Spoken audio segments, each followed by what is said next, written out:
Island Turtle here. Welcome to the weekly intuitive astrology reading for October 7th to October 13th. This is the second live we're doing, so I'm going to wait a few minutes for people to kind of climb back up in here and get out of the old one. This is going to be, the astrology of this week is very like intertwined. Like I didn't even really have like a lot of separate sections. And there are some interesting transits as well that are happening. This is definitely going to be a weekly where for my astrology people, if you want to have your notes handy or your notebook handy, by all means do so. But I'm also very curious to see what channel messages are going to be coming through. And if you're new, welcome. This is also time-stamped. If you're watching this after the fact, if you don't want to hear about the astrology and all you care about is the readings, you can always rely on that. Yeah? Okay, sounds good. Let's see, will this work? It's working, it's working. Is this the correct live? Yes, it's working. It is. We are here. Hello. So as I said earlier, I'm gonna wait a couple minutes before, progressing. Also, I have been very deep within myself. I've been in very hermity kind of high priestess kind of mode.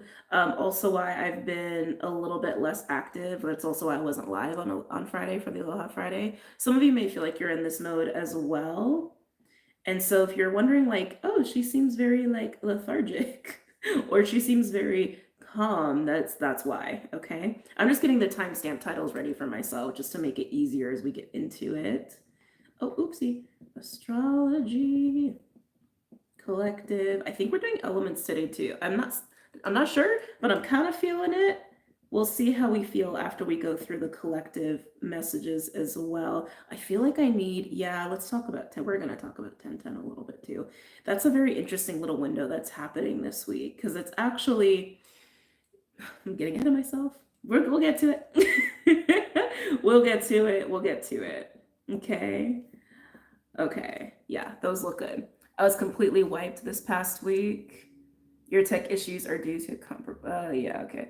Good for you and for going on your YouTube journey. Oh, yeah. What was that for?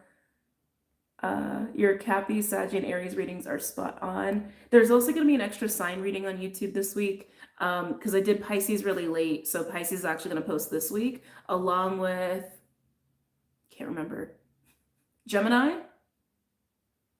Who else did I do? Libra, Gemini, Libra, and then I'm doing Taurus later today. So yeah, there's going to be 4 signs posted this week. Also tired this week. Hi there. Yes. Love the Halloween decor. Thank you. I do love my Halloween stuff. There's a huge awakening in the collective. Amazing, so grateful. Can't wait for Taurus. Yeah, Taurus is like anytime I get delayed on a sign, it's for a reason. And the same thing happened with Pisces, and the Pisces reading was kind of intense. So I'm very curious to see what's going to come through for Taurus. But I'm very eager to get into all of this. So let's go ahead and get the timestamps ready. I also had a little eye injury earlier today. I was going to do this at noon as, oh my God, this little straight hair is going to make me insane. Hold on a second. I was going to go on live at noon and I went to wash my hands and the soap I use is essential oil based. And I went to wash my hands and it just went and it just shot up like directly into my eye. And I was like, oh, well, I guess I'm going to be a little delayed in all my things today. Yeah, that was not pleasant. Anyway, I'm chatty. I'm very chatty today, as you can tell. All right, now let's get into the overview. So for those who are new, the overview is just to give you my 2 cents on what I've been feeling just intuitively and also just some of my paraphrasing of the astrology. If you're curious about the astrology, but you don't want the whole like diatribe detailed sort of version of it, okay? So here's some stuff that's interesting about this week. We're gonna have some continued dramatic changes that are going on this week and also very strong opinions. Very strong voices, very strong minds, and all of that is actually going to intensify later in the week. Again, some of you may have been feeling kind of like where I have been kind of at, where it's like there's been a need to slow down, take things kind of slow. Well, things are going to get a little bit more fast paced towards the end of the week, okay? Bonds, not like, financial bonds, but relationship bonds, and even just like what we invest in, what we sign up to be invested in. There's a lot of ways we can define bonds, but this is going to be a huge theme for this whole week. And I'm also going to refer to the big bucket of things as bonds in the way I'm about to define it when I talk about the astrology. So just pay attention to this way I'm defining it so you can understand what it means for you. Okay. So by bonds, there's going to be a strong urge this week to find or deepen partnerships, contract investments, contracts meaning soul contracts, physical contracts like leases, cars, businesses, that sort of deal, marriages. Bonds is also referring to what or who you're married to, bonded to, what you just have a high level of attachment for or a high level of obligation to. Some of you, this is going to be mostly with relationships, okay? Others of you, it could just be like people who are like married to their work, for example. That will also apply to bonds. But again, some of this is also financial bonds as well and investments. So just keep that in mind. But that's what I mean when I say bonds, okay? There's also going to be a balancing of a polarity between Aries and Libra. They are opposing this week through Chiron and through Juno. And it's kind of crazy because, like I said, the astrology is very intertwined. Like, it's always intertwined, it's always connected, but like to the point where they can't really be separated out. Like, it really is just like, if you look at my notes, it's just like one big section. But it's all circulating and rooted in Chiron and Aries opposing Juno and Libra. Everything that's happening astrologically, I'm going to say that again, is pretty much circulating around that opposition. So this opposition is going to be driving a lot of things for us this week, highlighting a lot of things for us this week, but it's just about balancing the two, okay? But what that's bringing up is, on one hand, the self, right? The self, personal healing, past stuff coming up. Now, keep in mind, because with Chiron, it usually references healing. Just because something is coming up for you from your past doesn't mean you need to do a deep dive into it, okay? A lot of us may experience something coming up from our past, like a memory, a person, just a feeling, but it could be stuff we've like really worked a lot on, and we're just probably gonna observe it and be like, oh, interesting that that's a thing right now. Okay, you know what I mean? But for some other people, it may be hitting you way harder emotionally, okay? So just, again, know that as I keep talking about all this stuff, okay? But there's that, and also personal callings. That's all circulating around Chiron and Aries. That's like in one bucket of things, right? The other side of the polarity, other people, bonds, right? Contracts, obligations, investments, that sort of deal is on the other side, okay? So two very different buckets kind of representing this polarity and this opposition that we're going to be having a lot of things come up around. Again, it's just about balancing all of that, all right? Now, keep in mind, when it comes to balancing this polarity, there may be some delays that happen and some clashes. The word clashes wanted to come through very strongly. They're already bringing me to Jupiter and Pluto. I'm not ready to talk about that yet, but we will in a minute. Clashes. So when I say clashes, it's like, it's a clash, right? It's two forces that are like clashing, right? So that could pertain to needs, ambitions, even just personality differences, because a lot of the clashes will probably be happening within relationships or you just fighting external circumstances, okay? But needs, ambitions, and personality traits are probably going to be what's going to be clashing here. Now, to deal with all of that, new approaches or opportunities can actually help you to find a balance of all of that stuff, or help you to prioritize what actually matters to you in all of these things. Some people may be making some very interesting choices by the end of the week based off of certain clarity or like a needing to navigate things in a different way that we're kind of forced to deal with this week, okay?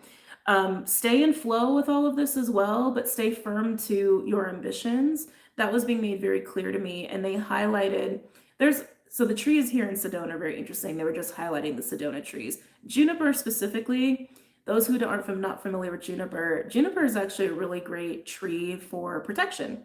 You can actually use juniper for smudging as opposed to like sage. I know sage is a big go-to for people. There's a lot of herbs you can use for smudging, but that's a whole other video. But they were bringing up the juniper trees, and some of the juniper trees, there's another tree that has this effect here in Sedona where they look like they've kind of been all warped and mangled.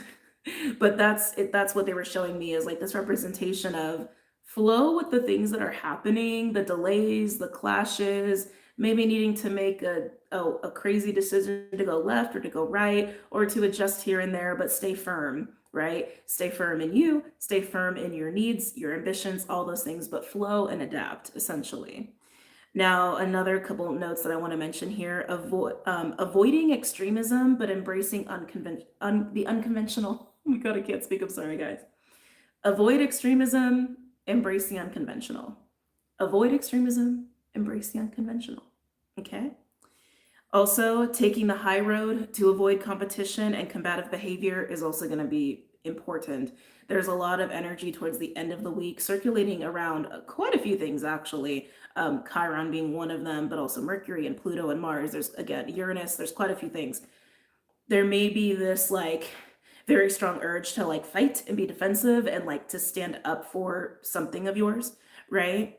There's nothing wrong with being firm or, you know, standing up for what you believe in. But if you can avoid combative defensive behavior and take the high road, it's probably going to work out better, especially keeping in mind other people may be very much in their own defensive shit, okay? Or wanting to compete or wanting to fight, right? Wanting to brawl doesn't mean you got to go and do that with them, right?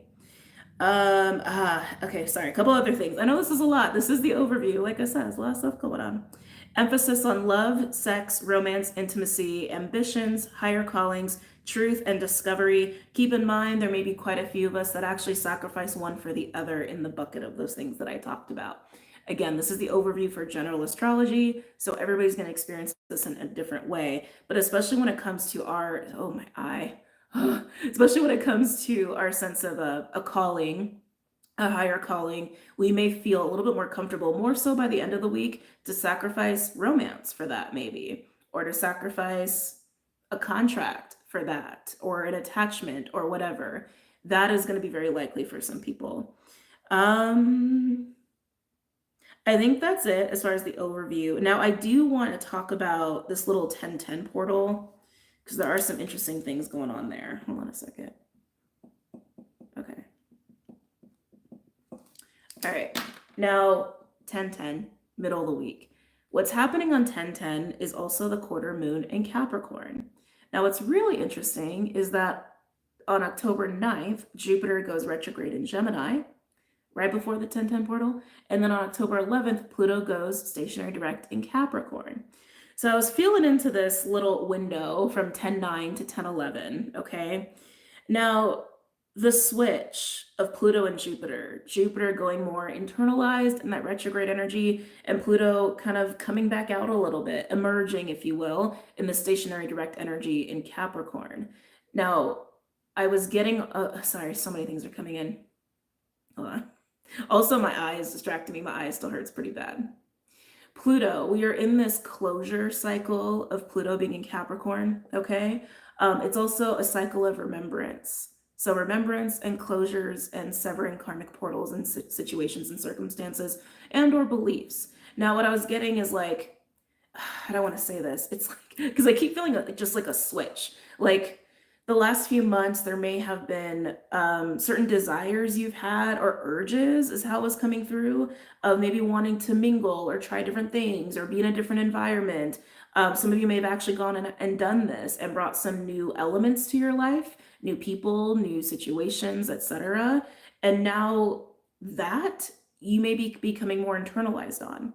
You may be removing yourself a little bit and kind of coming back to self a little bit. While Pluto going into stationary direct is really bringing a lot of truth to light in terms of this closure that we're in terms of remembrance, and in terms of what needs to be severed. It's a big perspective that Pluto is bringing. Could also bring some unexpected event or change. That's just kind of on the table anyway, because we're in eclipse season and Uranus is also doing some stuff. So don't be surprised if in the middle of the week, in the middle of this 1010 portal, if something suddenly changes for you, whether it's just like an insight, a perspective that changes for you, a belief that changes for you, or something in your external reality that may actually trigger a shift in your own beliefs or perspective on something. Again, I'm hearing strong opinions this week.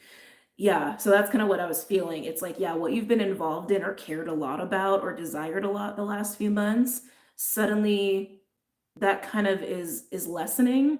or you're just going a lot more within when it comes to those certain things or situations, while there's also a higher perspective coming in as well about even the last few years is something else that's coming through. Again, that's just part of the Pluto closure.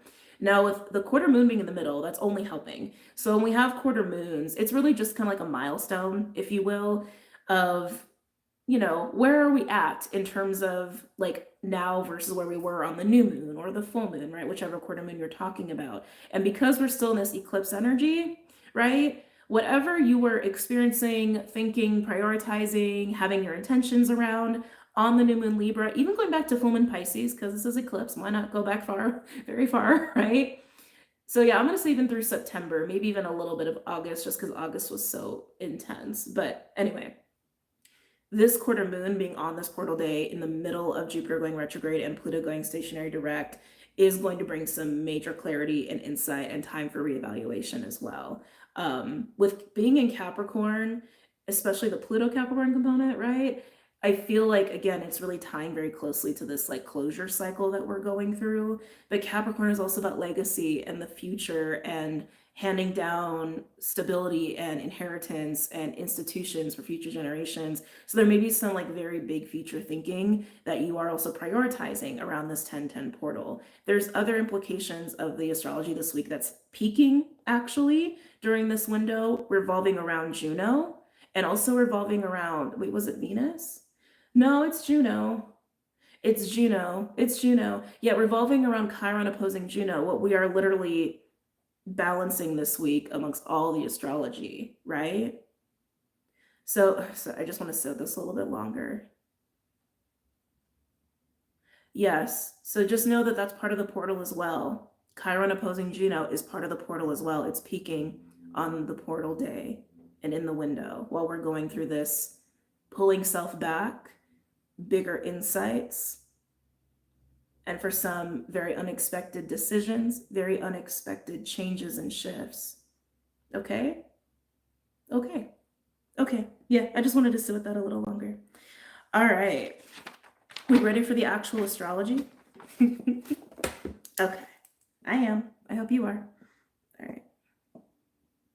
Oops, that's 20. I got my glasses on, but I can't see. Okay. So first, let's talk signs and degree ranges for those who care, okay? Because there's a lot of intertwined embeddingness of just like all of these energies, and some of these energies are very strong and they've been important and some of them have been with us for a while. There is kind of a lot of stuff going on in a lot of signs. So I'm gonna try to keep this simple, okay?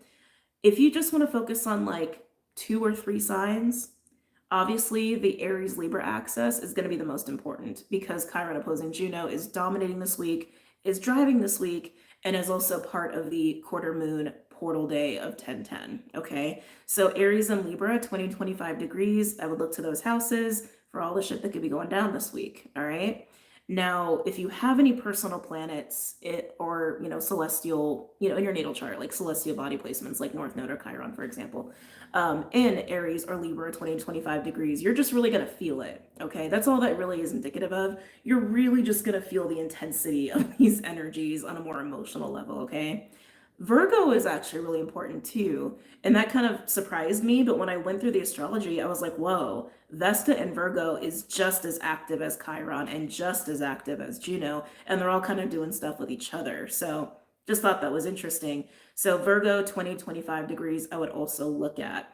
Aries is where you're going to find a lot of old stuff coming up, just like weird memories, old patterns, wounds, thoughts, insecurities. Also, this wanting to prioritize the self, and maybe a little bit of callings also kind of like tune in, touching on that a little bit. When I say callings, it's what you feel called to or what you're passionate about. Okay.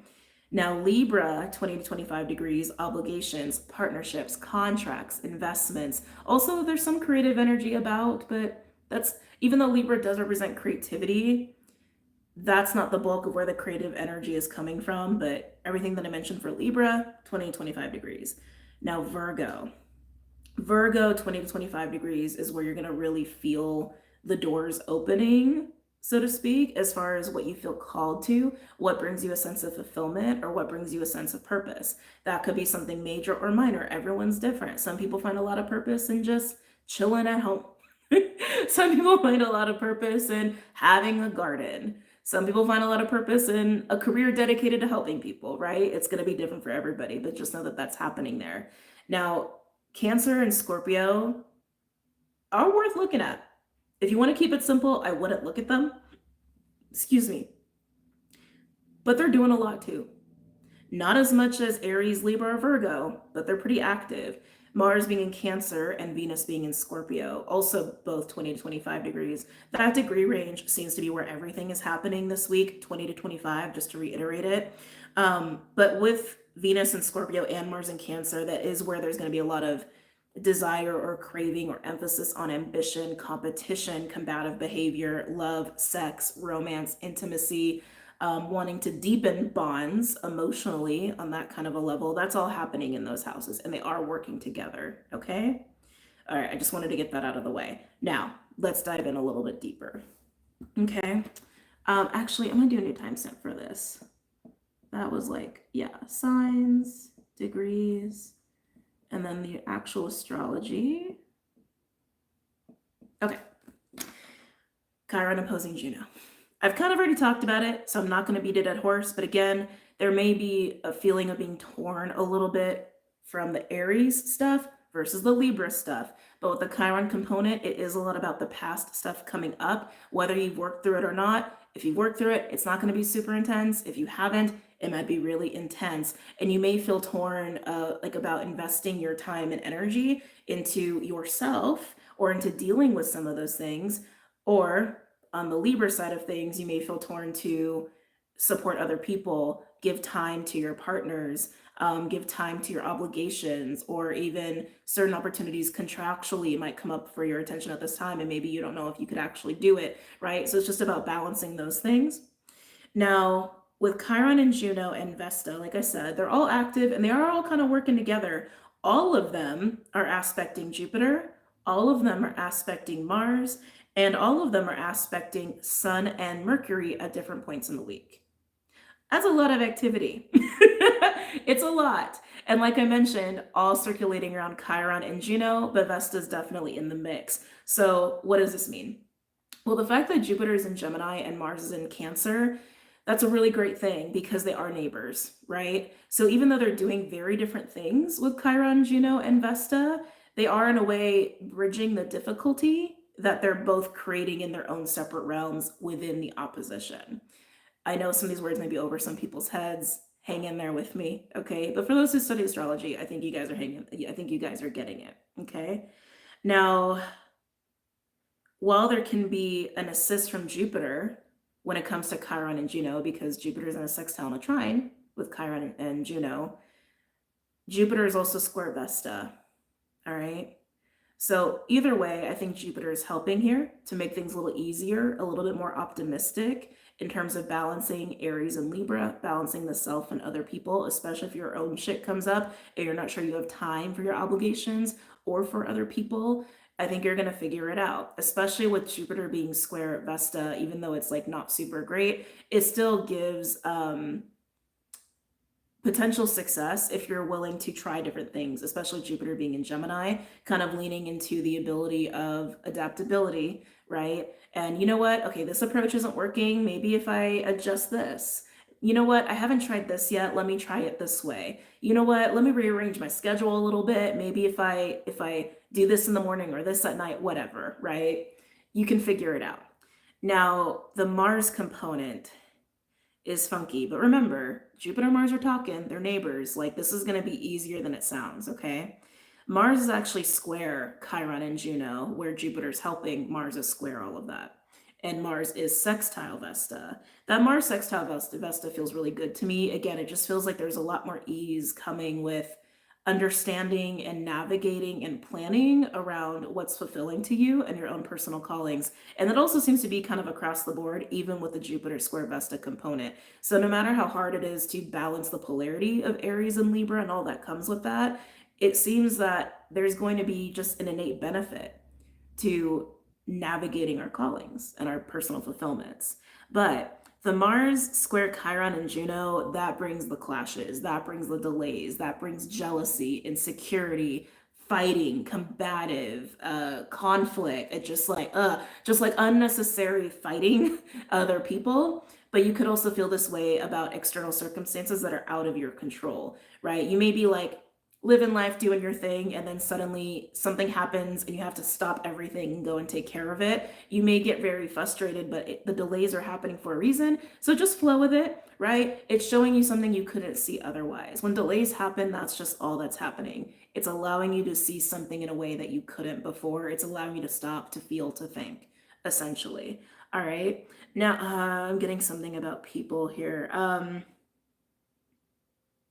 Don't be surprised if people get pissed at you because you are trying to figure out the balance of self versus them. Okay, that's just a vibe that I got, which makes sense if like there's a little bit of this combative, irritated, jealous, insecure energy that's kind of floating around, and you go and do shit for yourself or prioritize yourself because you have to. Maybe something comes up, or you're just like in your feels and you want to work through it. Don't be surprised if people have a hard time understanding that right now. You it's like, we're all human having human moments, right? But just don't be surprised if that happens. Now, the way Mercury and the Sun are playing into this, Mercury is more active with everything at the beginning of the week, while the Sun is more active with everything at the end of the week. Okay, but they're both creating the same aspects with these celestial bodies because they're both moving through Libra. All right, I believe me, when I did these notes, I was like, how am I going to talk about this? So they're going to be working with a trine in Jupiter, an opposition to Chiron, a conjunction to Juno, and a square to Mars. Again, all very intertwined, right? But Mercury is doing this at the beginning of the week, and the Sun is doing this by the end of the week. So the beginning of the week, the main differences here is that Mercury may actually be helping us to like clean and organize and clear shit out, feel a little bit easier about getting things in order. It feels very Virgo-y, which, we are in Libra season, but we still have some Virgo emphasis from Vesta, and also considering sidereal and or Vedic, right? Whichever lens you want to look through that way, we do still have a lot of Virgo energy going on, right? So just utilize that to the best of your ability in whatever way feels good. That feels like a big help. But because Mercury will also be working with Chiron in that opposition and conjunction with Juno while they were opposing each other, it just really brings up a lot of the past, but really in the mental space, right? So again, memories, the ego monkey mind, fear even may be coming up at this time. But again, if you've worked through shit, it's not going to be bad. It's just going to be a fleeting thought. But some of you may be surprised at what comes up for you. And so if you are caught off guard or they're really big things, take your time with it. It's worth it.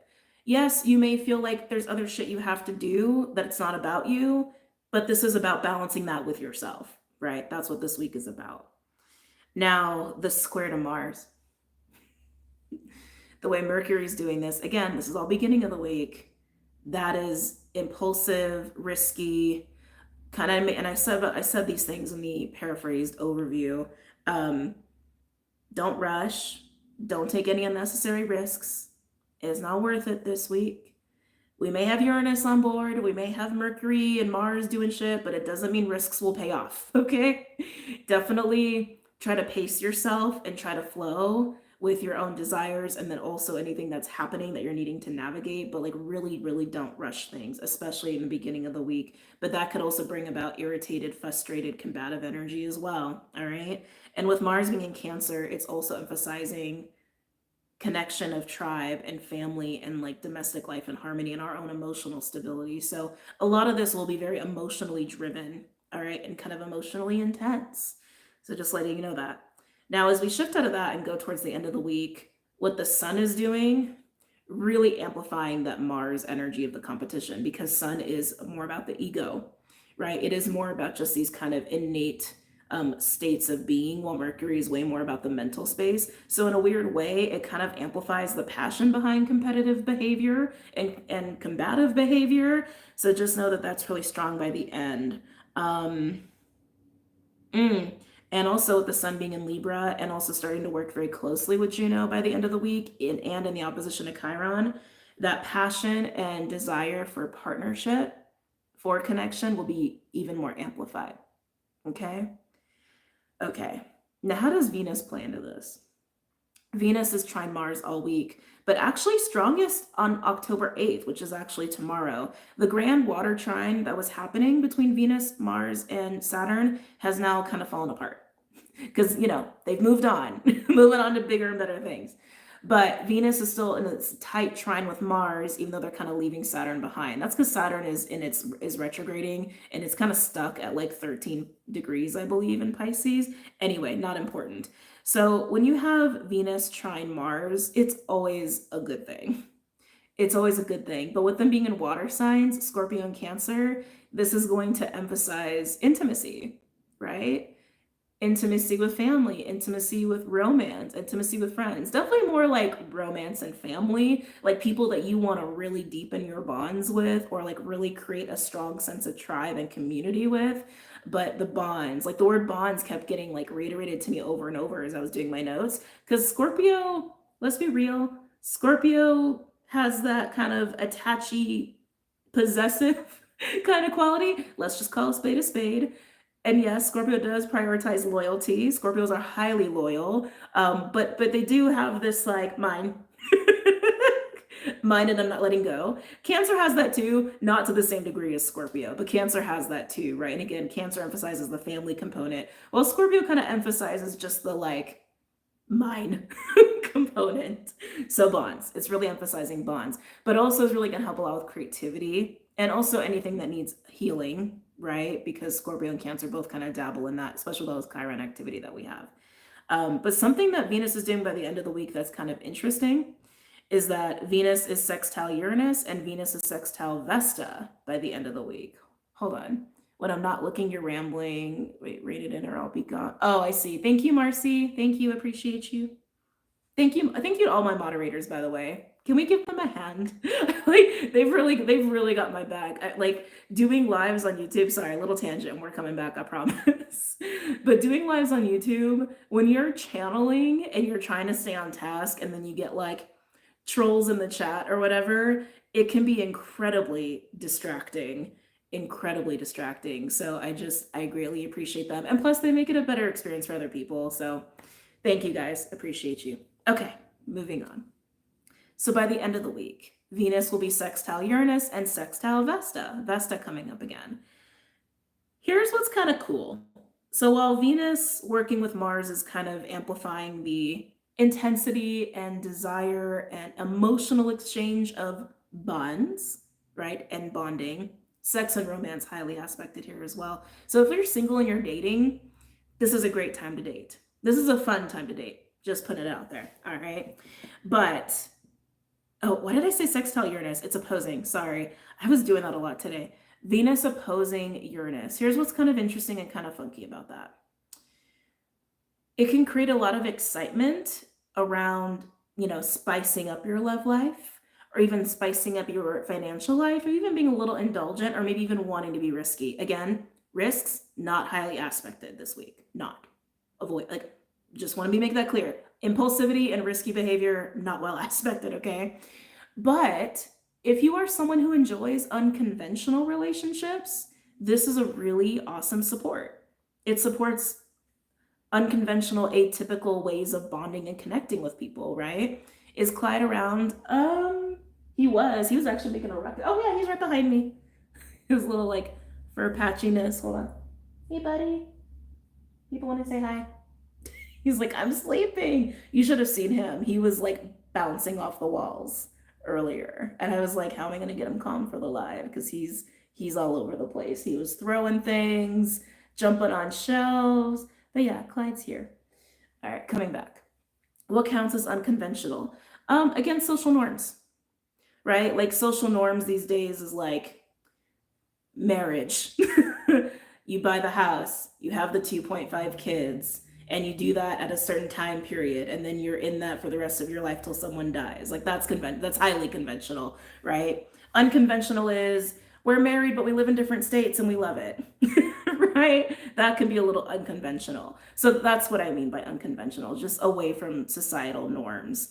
But if you are in a relationship, it can create a little bit of bumps in the road, but it doesn't have to.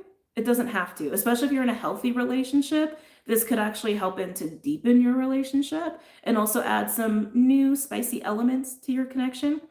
But if you're in a relationship and it's not healthy, this is an exit. Just calling it. It's an exit.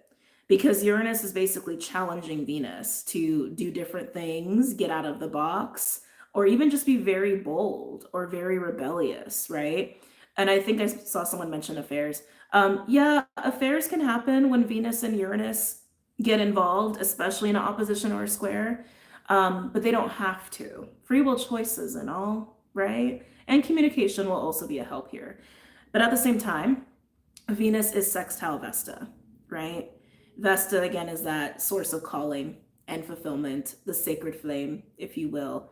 So with Venus helping Vesta here in a sextile, sextiles bring opportunities. And that's what I was feeling. I was feeling a couple different things here. I was feeling the investment of bonds and deepening emotional bonds, strengthening emotional bonds actually aids your ability to see how to navigate or expand or progress in anything that gives you a sense of fulfillment or personal calling. But I also heard sacrifice. I did hear sacrifice. So you may find yourself like wanting to deepen your bonds or connections with people and then suddenly realize, have a light bulb moment. Thank you. You may suddenly have a light bulb moment in terms of whatever your calling is or your sense of purpose is, and realize that deepening your bonds in the way you have been or want to may get in the way of that. And there may need to be a sacrifice that takes place. And sacrifice is also all part of the way of balancing everything this week, including this polarity between Aries and Libra. Again, the self versus others, our past old wounded shit and needing to focus on our own healing and progression versus giving to other people, right? Hold on. What's going on here? Let's see. Free will, yes. Yes. Yeah. And so that's pretty much what's going on. There's a couple other last minute things to mention, but I already gave you guys the signs and degree ranges to look at for specific things. And I also give you a lot of just like, here are the possibilities of how these things may come up in your life. So everything that I'm saying, don't get too attached to. Just look at watch the overview again, and also the timestamp for the degrees and the ranges, and discern for you how this is affecting you, okay, or how it could affect you. Just a couple other last minute mentions, and this is again mostly at the end of the week, all right? Uranus is trine Vesta, and Mercury is square Pluto. That square Pluto is very fast. Anytime anyone gets in bed with Pluto, I'm like, what's going on over there? But Uranus trine Vesta is only helping again with this like whole sense of spiritual calling, not spiritual calling, higher calling, or sense of purpose or fulfillment, right? Some of you, maybe it's a spiritual calling, right? But just know with Uranus, it will bring dramatic changes. Unconventional approaches will be great. Intuition as well will be a good driver for all of that. Hold on a second. Either this morning that touched on relationships, so feeling validated. Good. Remember to like the live. What is going on here? I don't feel like wildflower. I don't feel like deepening my bonds. That's okay. That's okay if you don't want to. Maybe other people around you might, but it's okay if you don't want to. Everyone has a different balance to all this stuff, right? You doing too much. Oh no, we're kicking more people out. See? What did I say? People acting out this week. People feeling extra spicy this week. Oh my goodness. Anyway, Mercury square Pluto. Mercury and Pluto always deepens your analytical ability. Always. I wouldn't be surprised. I think I mentioned this already in the overview, but things coming to light. Mercury square Pluto can also bring about an uncovering of a secret, okay? Or secrets, if you will. It's kind of a discovery aspect. We just have to be mindful of it because it can get carried away. So this is where extremism, extreme opinions, strong opinions, I'm hearing the word overt, may be coming up and may cause unnecessary fighting, what have you. The spice is spicy. The spicing this week. I know. Having weird dreams lately and feeling overwhelmed by responsibilities. Time has been interesting for a while now. Yeah, I feel like I can feel the spiciness in the collective. I think that's also why I've been enjoying just kind of like going deeper within myself of just like, yeah, I don't need to be near the spiciness. I don't have the space or the bandwidth for that. But yeah, this is where you might want to be aware of just taking the high road if people come at you with this, or if you're feeling very extreme in your mindset or your opinions or your need to like exercise your truth, maybe just try to check yourself and be mindful that it might not be necessary, right? Or maybe there's a calmer way or an unconventional way of doing that and not necessarily a spicy way of doing that. Feeling very shadowy lately, but maybe it's just my raw energy breaking through the box. I I feel like I'm already getting downloads here. Um, Hold on, let me make another section here.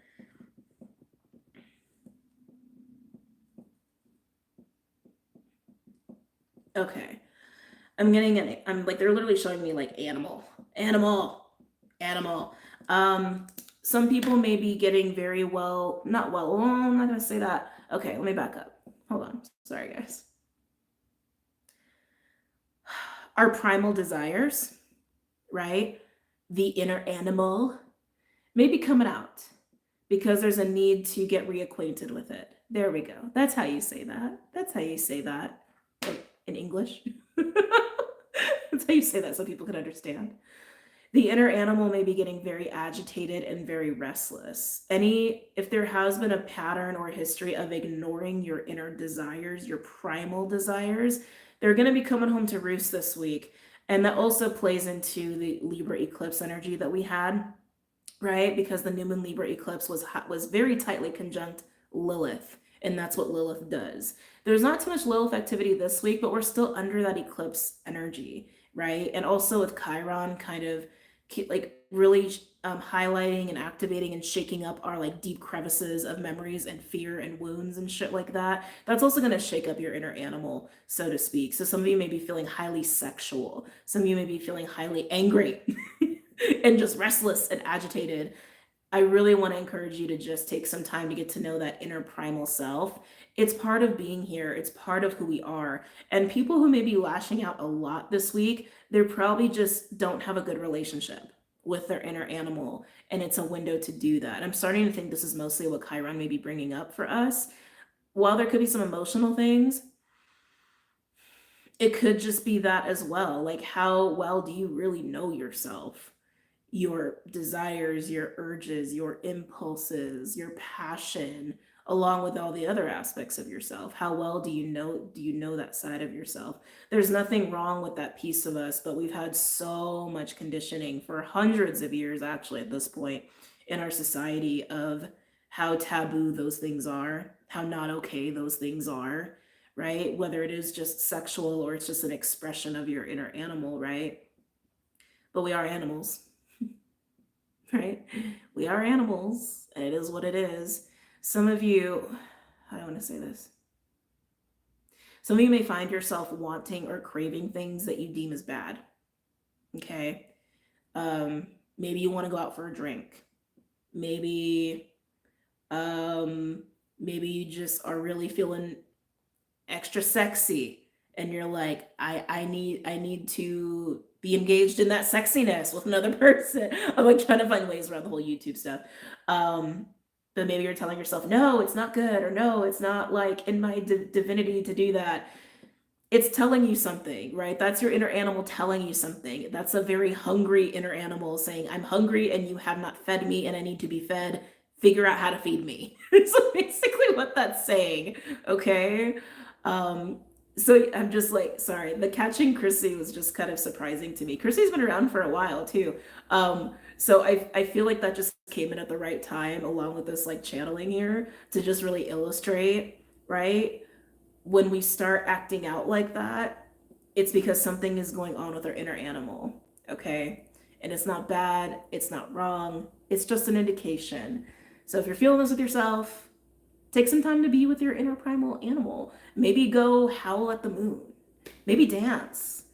Maybe I don't know, act a little crazy in your home, whatever. Like, get in touch with that inner animal. It'll be good. It'll be good for you. It'll be very healthy. Okay?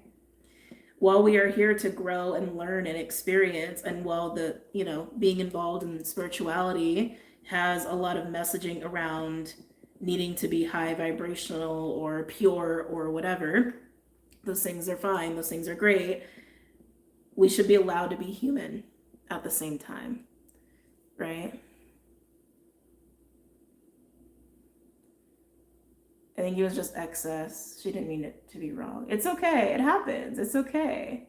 Yeah, Chrissy, I'm glad you're still here. Thank you for still being here. Yeah. Yeah. Everything's good. We're all good, right? Gotta get a little bit in our animal sometimes. All right. That being said, are we ready for collective messaging? I think we're ready for collective messaging. Thank you so much for the clarity. You're welcome. Just be where you are. Yes, my creativity has increased for the first time in about a year. I did a painting. Oh, I didn't even talk about the creativity. Venus trine Mars will help a lot. Oh, I did mention it. Will help a lot with creativity as well, whatever way you're feeling creative. I've been feeling some lava flowing through the veins the last week or so. Even myself, I've had little bursts of it in in random ways. I've mostly been very calm and very like internal, but I've definitely had moments where I just was like going in circles, and I'm like, wait, what's wrong with me? like wait, what's happening? What is happening? Okay, I'm gonna get a little sip of coffee first, and then we'll get into collective messages. You're welcome. I know I didn't do an Astro Talk for Mars yet, for the Mars retrograde. If I have bandwidth, I will do it. Which is like anything. If I have bandwidth, I'll do it. But it has been on my mind. I won't lie, it definitely has been on my mind. Okay. Whew. All right. Where are we starting with the collective? Where are we starting with the collective? I'm definitely finding the star codes Astro. That feels good. Ooh. Are we saving the archetypes for the elements? No. Okay. That was very clear. No. All right. So we're going to start with the pocket archetypes deck, oracle deck, etc. Oh shit. Hold on. Didn't do a timestamp for collective. My bad. All right. There we go. There we go. Okay, now here we go. All the decks that I use are linked below for those who are catching this after the fact, or if you're new. Let's go ahead and get started. I'm in love with this deck, man. I can see myself using this deck for many a year. Any messages or insights for the collective at this time?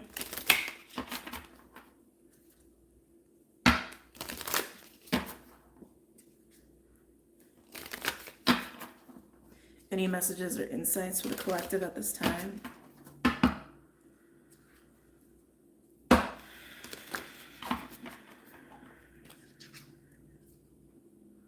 They're really highlighting the animal message that already came through, but they're also emphasizing what came through earlier when I was talking about juniper, when I was talking about the tree, right? To be more like a tree where, yes, you are very firm, but you are allowing yourself to flow with things that are happening, right? But you're not getting uprooted, you're not getting blown away. Kind of interesting given all the storms and hurricanes that have been going on, which, by the way, if any of you have been affected by the hurricane, my heart goes out to you. I know that there have actually been quite a few readers that have even been affected by the hurricanes, not to mention people who've lost their homes and more than that. But yeah, you're in my awareness. That's all I'm saying. You're in my awareness. Okay. I'm also going to keep up the organizations that I had posted for Hurricane Helen. I'm going to just keep them up on the description for probably, I don't know, a while, till I feel called to take them down. Yeah. Anyway, can we come back? Thank you. Let's come back. Yeah, they're really emphasizing the animal and the tree, the animal and the tree, the animal and the tree. Getting well acquainted with your inner animal is also part of maintaining your roots as a tree, right?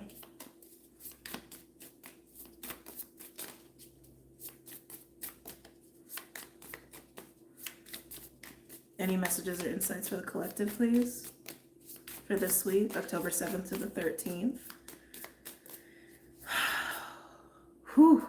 Breath work will probably help a lot of people at this time, especially if you're just holding tension in general. It's really good. But something about 1010 and breath. While there is this like withdrawing your energy or yourself from things that you have been thinking a lot about or have been newly engaged in the last few months, in terms of Jupiter Gemini, right? While there is this like pulling back, I feel like with Pluto, there's almost like a burden is being lifted, or there is like a relief, like a sigh of a relief that's happening. But with that, I do feel like there's going to be some sort of reveal as well. Very much like a higher perspective kind of reveal. Something you could only see once you withdrew your energy too. Oh, I'm hearing potential. We have the empty room. Empty room, the empty room. Some of you could feel kind of vacant, but I don't think that's what this is referring to. I'm hearing potential, the potential, the potential. With the empty room, the potential for the collective right now. The potential. I do feel like there's also a reference here to the clearing that I keep feeling as well with this like Pluto closure cycle. I feel like a lot of you have been going through a clearing and now there's space, because yeah, this is where the potential lies. The potential lies in the space that's been created. There we go. That's what it is. The potential lies in the space that's been created. Okay.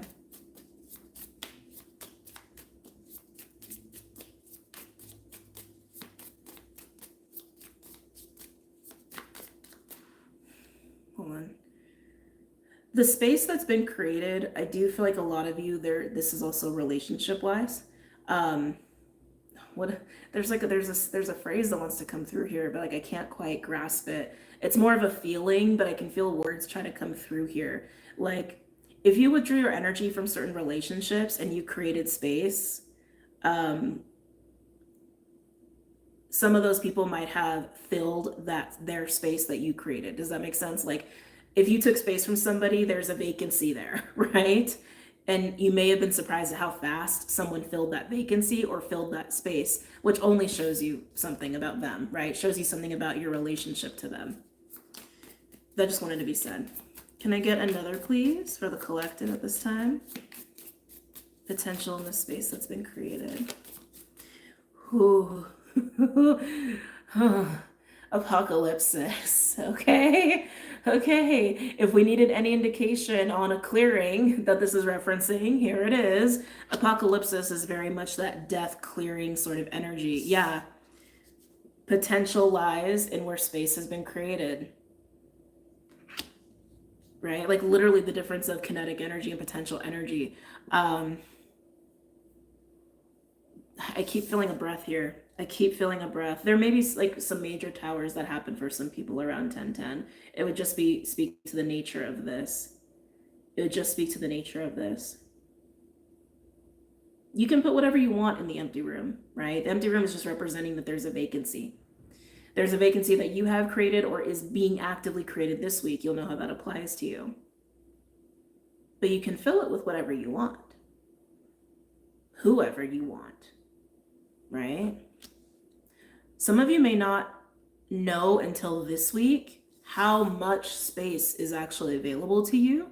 That's interesting. Thank you. Yeah, especially for those of you who have been trying to not be engaged in distractions or addictions nearly as much. That's been a theme for the last few months as well. Yeah, especially if you stop engaging in distractions, you're going to really realize how much space, how much potential is really there. The room may be 6 rooms, not just 1 room. Like, you see what I'm saying? Can I get one more for the collective, please?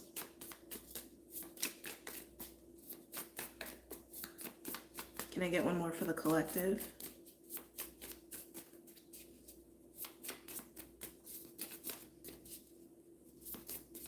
Can I get one more for the collective?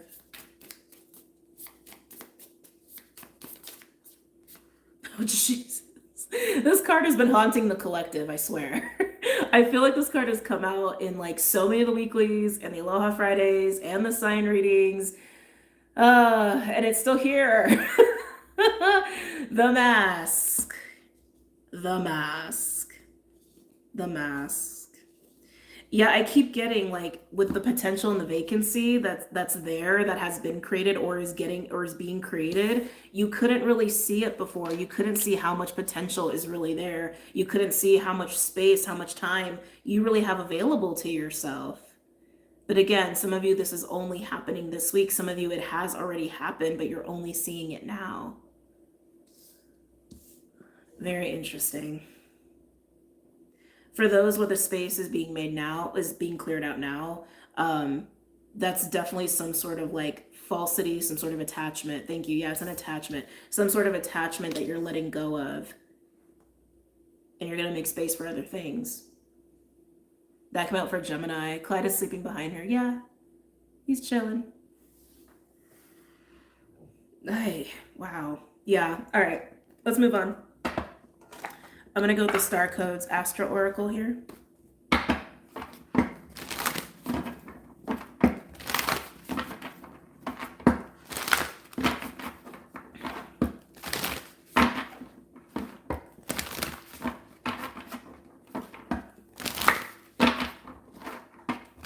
Any messages or insights for the collective?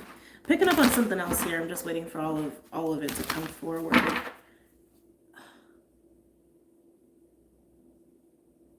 They're emphasizing the importance of detachment. Makes sense. But in terms of even like what's trying to fill the space, oh, this is really interesting. So regardless of whether the clearing is happening now or it already happened, the vacancy is being made clear, right? The vacancy is being made clear. The potential is being made clear, not just for you, but even for people around you. Okay? But also people see this. Especially this is going to stand true for the relationship realm. Okay? How important it is to stay detached as others become aware of their possibilities with you. Okay? Because it might not just be one, it may be many, and you might not want them, or you might not want them to take up the space. This is just how it wants to be said. You might not want them to take up that space in your life. For some, these people may be offering opportunities to get involved in different things, like even like jobs, right? But is it worth it? I feel like the clearing here was not easy. Okay, did not come easy. So should something or someone just slip into it just like easy? Probably not. Probably not. It does. It feels like a coveted space that's being created in your life, and it shouldn't be taken up just by anything or anyone. So they're emphasizing the importance of detachment to not allow for that to happen. Yeah. Yeah. Wow. Okay. Oh, Jupiter. Oh, we love a good Jupiter energy, don't we? Jupiter with abundance, 23, breaking down to a 5. We knew Jupiter was active, but even with this message that was coming through, right? It's like, this is obviously indicating that there's a time to receive that's happening for a lot of people here. Doesn't mean you need to receive anything and everyone. I keep getting covet that empty room. Like, that's what it keeps coming through, like covet it. Understand how precious it is. Understand how valuable it is. And it shouldn't just be frivolously filled up. It took a lot to clear it out. Like, yeah, like clearing out an empty room. Like, are you gonna go and just like buy a bunch of shit to fill up immediately, like overnight? Like, no, you should like really enjoy the space that you've created and what could really go there. Like, spend time really understanding what could really go there. High prize is what I'm hearing. High prize. I almost want to say high praise. Interesting. Any other messages or insights for the collective at this time?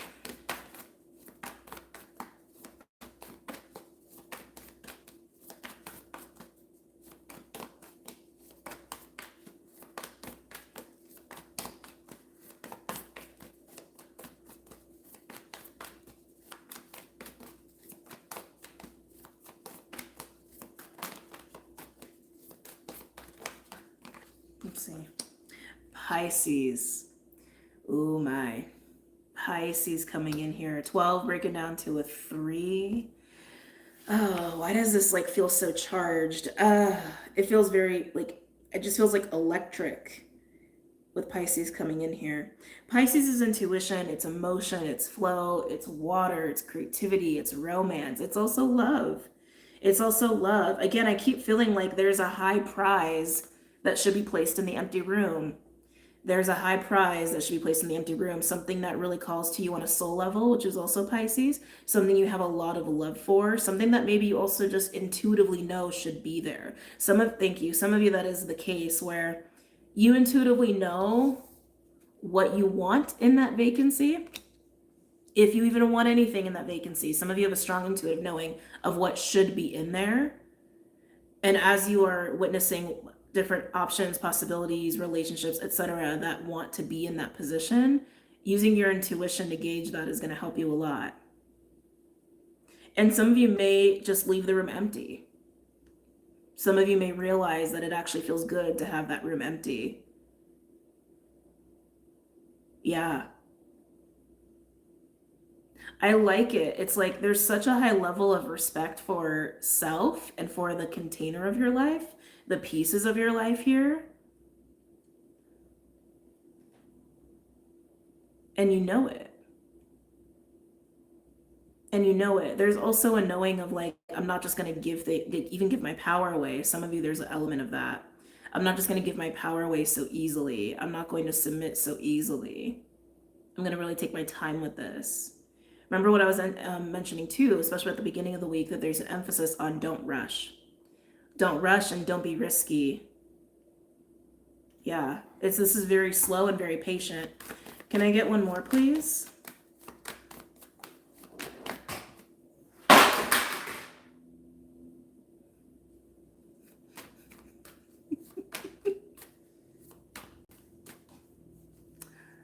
I was sweeping earlier and I didn't place the broom back properly. We're just gonna move on. Totally reminded me of Practical Magic, right? What was that? Yeah, it was my broom falling over. Anyway, fifth house, with passion. Fifth house can also be romance. It can be relationships. It can be creativity, right? It's where we play. It's where we experience joy and exchange it with other people and like really just have fun. I just feel like you're experiencing a high level of enjoyment after clearing and making space and having this vacancy become very known to you.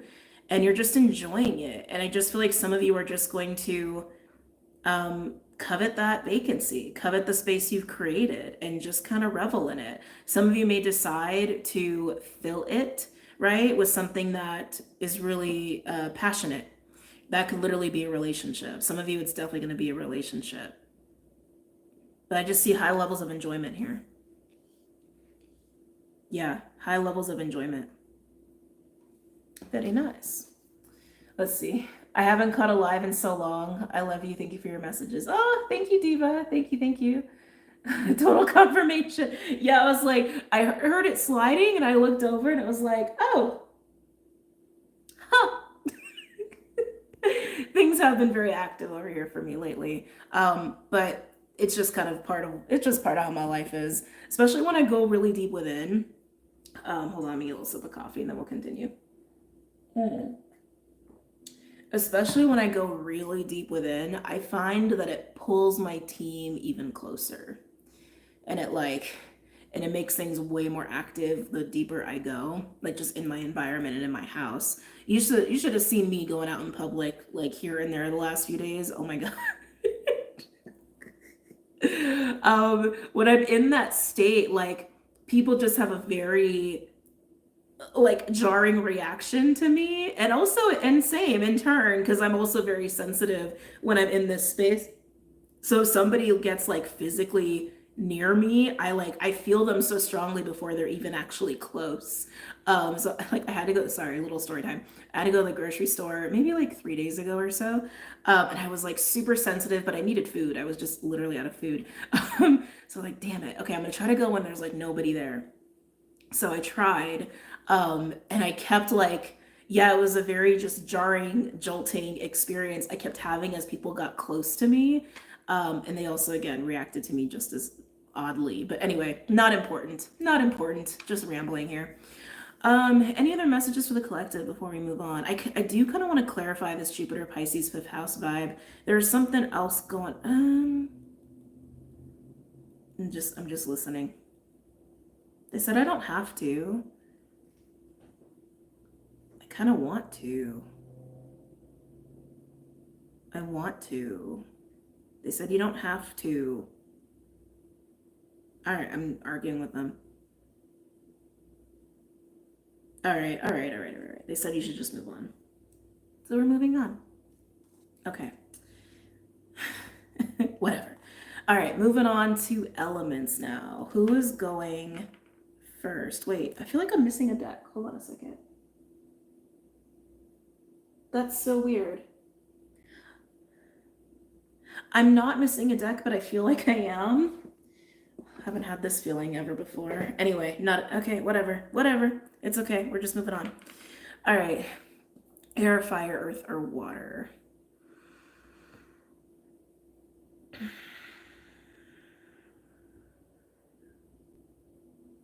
All right, air, you're going first. Okay. Let's do that. All right. Air signs, Gemini, Libra, Aquarius. Gemini, Libra, Aquarius. I'm also gauging if there is a different oracle deck I want to start you guys off with, or are we just going immediately with the Fae?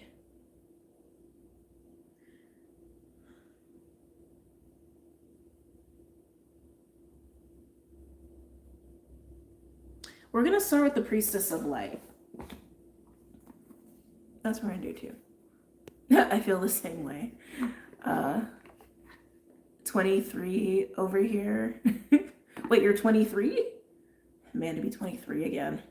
Hocus Pocus, Halloween month of the Dark Witches. This chat is spooky in a good way. It's how we roll. Anyway, sorry. I'm going to start the Priestess of Light Oracle. Don't know if I mentioned that. All right, air signs. Gemini, Libra, Aquarius. They're showing me a bell, which to me just says alarm, like ringing of a bell. A calling, or it's time, or a green light. It's go time. It's indication time. Maybe you're actually going to be hearing something. But that's what they're showing me, like ringing of a bell, ringing of a bell, ringing of a bell, ringing of a bell. Any other messages or insights from the air signs for this week? Gemini, Libra, Aquarius. Some of you, I think, are intuiting an event. You may even have a dream about it. And it feels like it involves people. It definitely feels like it involves people. You may get approached. Whoa, what is this? Okay, so this is just like a smaller message, and I don't know who needs to hear this, but this is definitely not for the main collective of air signs. Am I taking this? Yeah, all right, we'll get it in a minute. Some of you may feel like you are bombarded by people, or like people like made a plan to like approach you. Some of you, this may even be like a straight up intervention. Maybe you were leading an intervention. I'm just getting this feeling of like 5, 8. I'm hearing 8, 5 to 8 people being like, air sign, we need to, you know what I mean? It's like, it feels very aggressive, to be honest with you. It feels aggressive and kind of unnecessary. But again, some of you could be leading this. This is not for everybody, but it just wanted to be said. And maybe you are feeling that this is coming if it's not something that you are leading yourself. But anyway, what else is coming through for air signs here? Oh, wow. Sacred breath and sound. I mentioned sound earlier. No, sorry, I mentioned breath earlier. But with you with the bell, that's obviously sound, right? And 10 is also coming through. That's cyclical. Life force and communication. Oh, this card always makes me think of Hawaii. I'm not going to get sad. But you could be connecting to dolphins, to whales, the cetaceans. Again, sound is very important there. Telepathy may be strong for you. Yeah, I keep getting, who had this? Someone, oh, you know what? Someone had this. Gemini might have had this in their reading. Was it Gemini? Or was it Sag? Shoot, now I don't remember. Damn it. But it was part of the archetypes deck, and one card was the temple, and the other card was the seed, and it was almost like this reverberation off of the seed. And that's kind of what I'm getting with you, air signs, that there's this reverberation, and you're picking up on stuff, or you're intuiting stuff, or again, there's telepathy going on. Broadcasting is the word that I'm hearing. Some of you could be starting a podcast, or maybe you are trying to vocalize something, but I feel like you're mostly feeling something and intuiting something. That's mostly what I'm getting with you. That's mostly what I'm getting with you. But this is also a card of communication. Your energy could be affecting people right now as well. This definitely feels like it's for my mystics. This definitely feels like it's for my mystics. Because I keep getting that ripple. And that's also just like what sound waves do, right? It's like as we emit sound, it's like the sound reverberates out. The waves reverberate out. I feel like there's something else here. Anything else for my air signs for Gemini, Libra, Aquarius? For Gemini, Libra, Aquarius. If you don't do breath work, or you don't listen to certain vibrations or sound bowls or anything like that, I would prioritize that this week. Even listening to whale and dolphin sounds would be very activating for you. I feel like you're intuiting something and feeling like something's coming, but at the same time, I feel like you're calling it in at the same time. I think I said that already.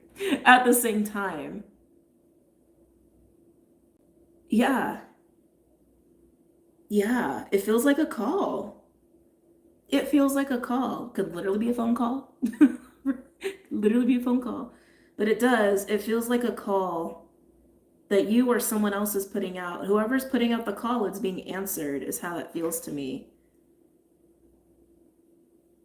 And whoever put the call out knows it's being answered. Song? Oh yeah, absolutely. Songs, absolutely. Song, singing, that could absolutely go along with this. But that's what I'm getting. That's what I'm getting. Again, this bombardment of people. It feels like it's relatively quiet, and then suddenly things are happening fast, or things get really noisy very fast. This is fascinating reading. Okay, let's go ahead and pull some other cards here. Let's do both animals and Fae today. They feel appropriate.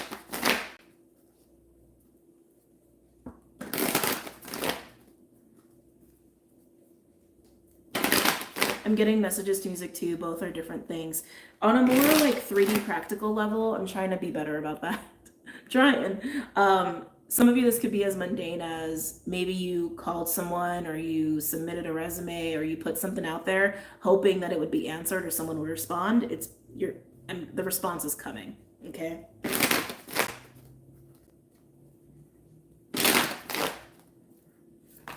Any messages or insights for my air signs? Gemini, Libra, Aquarius.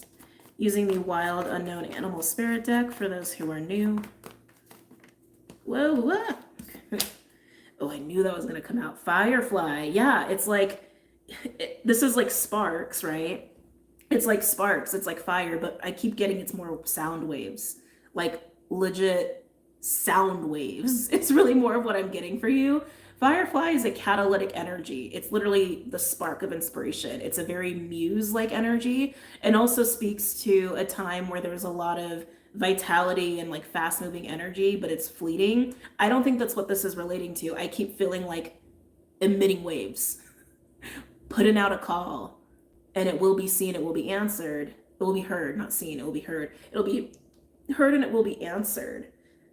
But it's a catalyst. The Firefly is a catalyst.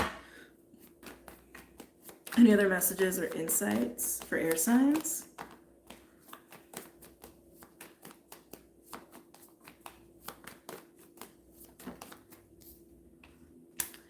Oh, I think the reads are going to be really nice today.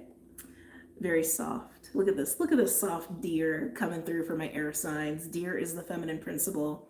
The deer is grace. The deer is also sexuality. Sensuality, compassion, gentility, receptivity, which is literally what I was getting with you. It's like emitting out a call or literal sound waves, and it's being answered. You are receiving something in turn. Hold on a second. Again, on a more mundane level, you could have literally texted someone, emailed someone, put out a call, and you're getting a response. All right. But the deer is pretty clear here that you are receiving something as well, which is what I got for you before. It was like, you're pulling it in, but you know you're pulling it in, but you started it. But you initiated it at the same time. All right, can I get one more, please, for my air signs?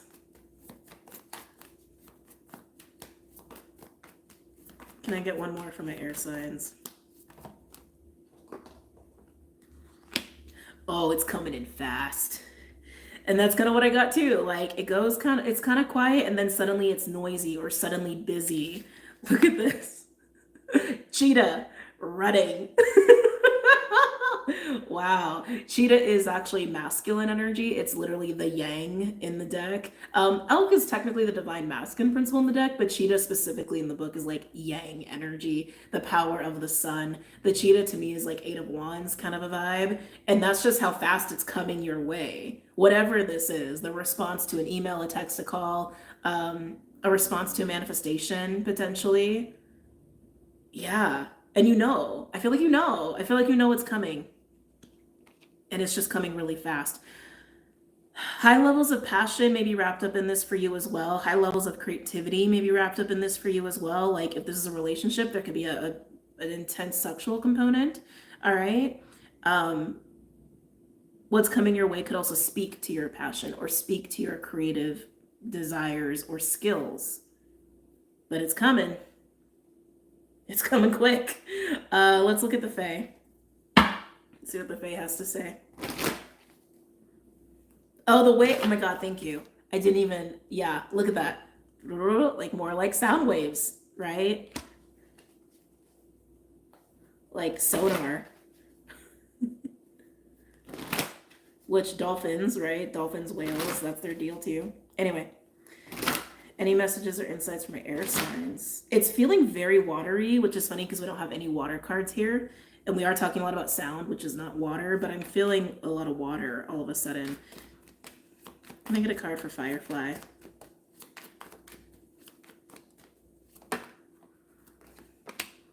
The trigger. Well, we knew this was a catalyst of some kind. We have death coming in here. Death is endings, but it really in this deck speaks more to beginnings, and it has more of a gentility to it than the normal death card in the tarot. But yeah, there's some sort of trigger or catalyst with you, okay? That's what's kind of setting all of this off.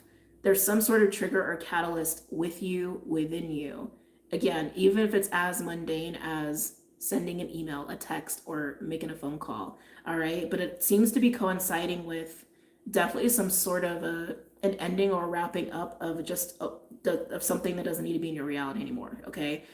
It could be an ending of a relationship, a job, or even a mindset that you are done with, and being done with that, clearing the empty room, so to speak, gives you a burst of inspiration, vitality. Some of you, it motivates you to make a call or send a text, etc. And that moment of making that space, the vacancy that we were talking about before, that moment is motivating you in some way, shape, or form. And whatever results is resulting from that action of your personal motivation, it's sending out some sort of signal. It's sending out some sort of call or indication for something or someone to respond to. Again, a lot of ways that can manifest for you. So as an example, in the more practical way, maybe you're done with your job and maybe you quit your job, and that sends you to go and do resumes, make some phone calls, send some emails, and that you're going to get a response. Could be as practical as that. Obviously, in a more metaphysical way, you could have a shift within yourself. Maybe you've shifted in your consciousness, or maybe you've seen the light on a pattern and you're done with it, and that is no longer taking up space in your awareness or in your psyche, and people around you feel that. Spirit feels that, the universe feels that, and responds in kind, right? So trying to give different examples here. All right, let's move on to deer. You feeling and intuiting and receiving. Ooh, we got the himself card underneath. I love that card. Okay, tell me about the deer. Tell me about the deer. I'm definitely feeling like a more sensual energy with the deer now. Very rooted in sacral. Sexual versus sensual. Sensual is, what's a good definition for sensual? It's like sensual is this like deep satisfaction of the senses, right? Like that sensual energy. Like the warm feeling we get when we eat really good food, or we kiss, the tingles we get when we kiss somebody. Like that's sensual, right? And it doesn't have to even equate to sexual energy, but I'm getting sexual and sensual with deer. It feels just very warm. Tell me about deer for air signs. Tell me about deer for air signs. Oh, I'm loving the cards today. We have the alchemist with deer. The alchemist is how she sounds. She is a magician. She comes in and she helps to shift things and change things. But in this space, I feel like you are manifesting. I do. I feel like you are kind of being a magician and an alchemist, and you are intuiting and also pulling something into you that you're wanting, that aligns with you. That aligns with you. I also feel very much like you are just very present and just kind of flowing. Like I don't feel a whole lot of like crazy. This feels like the quiet that I was getting before. Like sensual, pleasure, presence. Things are good. Things feel good. And in being in that energy, I feel like you're actually using that. I feel like you're maybe knowingly or unknowingly, you're using that space of enjoyment and pleasure and presence and pacing and being slow and just enjoying. And you're using that actually to help pull something in. Yeah, that's how it feels. That's how it feels. Let's move on to cheetah. The thing that's running towards you. Oh, what is the nature of the cheetah? What is coming in with cheetah for my air signs? I'm so intrigued. So intrigued. Okay, I'm gonna get a second card. But we have Mickle and Muckle coming through, which is a playful energy. That's play. That is totally play, inner child, which is what I was getting already, that there's like passionate energy and fun that's coming in with the cheetah. But I want to get another one. Can I get one more for the cheetah, please?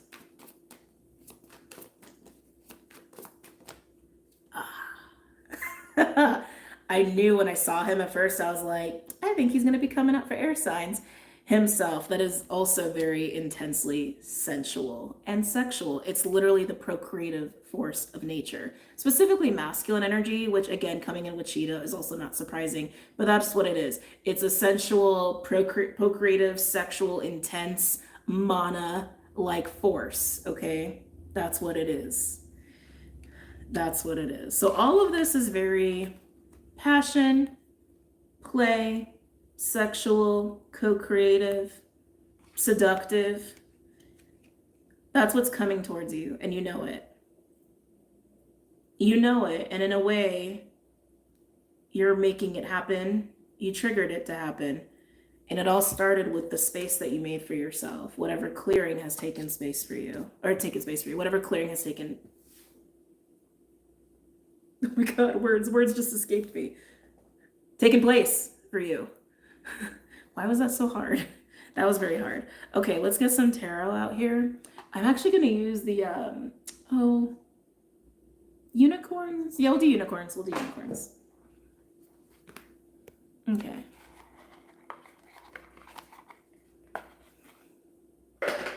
Let's see. All right, we are ready.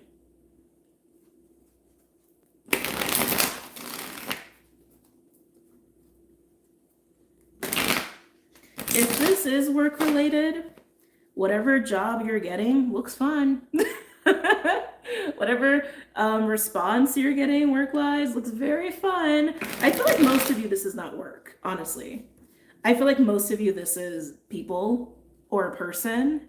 Yeah, just speaking honestly. But it could be other things in the way that I mentioned before. Okay, Firefly and Death. Tell me more about Firefly and Death for my air signs.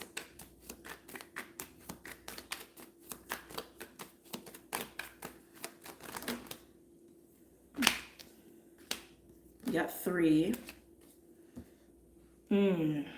Okay, well, I see the clearing that you had to do here. We have 7 of Pentacles, 5 of Cups, and the Emperor. Wow. So a few things that could be clearing for you or that you have cleared already. Some of you it is work related. Some of you it's literally like you were a boss, right? Or you were a leader of some kind or a manager of some kind, and something has changed there. And you've been evaluating it, but you've also been very sad about it, especially realizing, yeah, my role needs to change, or the way I'm doing this role or doing this job needs to change. Some of you, this could also be about a relationship or a person. Emperor tends to be somebody who's partnered. It doesn't have to be, but it can literally be like a husband, right? Or a patriarch of some kind. Obviously, because this is general, this could also be a female. It doesn't have to be a male. But also realizing that that is over, or that you need to release that, right? That could be part of this clearing. Others of you, it's actually about themes of power. Themes of power, themes of confidence, themes of control, themes of authority, feeling like you have authority, feeling like you are empowered or not, or if you've had really bad experiences or people took advantage of you, right? Abused you in those kinds of ways, right? And how, oh, thank you. And how it affects your day-to-day life, how it affects the decisions you've made in your own life, how it's affected your ability to feel in control of your life. All different ways this could be coming up, but this is what you've been clearing. This is what you've been clearing out to make the empty room, okay? Some of you could even be in a relationship you're not even a part of anymore. All right. I'm really feeling strong abuse of power with it, to be honest. Either way, whatever situation, I keep feeling a strong abuse of power. Where are the unicorns? Okay. Let's come back to Deer and Alchemist.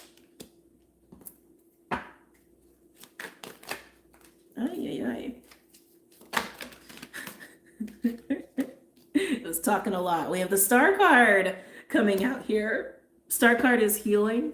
Star card is also wish fulfillment, right? Which is kind of what I feel like is happening here. I feel like you've been clearing, you've made space, and you're pulling something in. You know you're pulling something in. I want to get a couple of others here. Tell me more about Deer and Alchemist. Some of you may be very strongly tied to Pleiades. I feel like Pleiades have been like around. I feel like they've been lurking in the collective. 412, 214, by the way, as I'm saying this.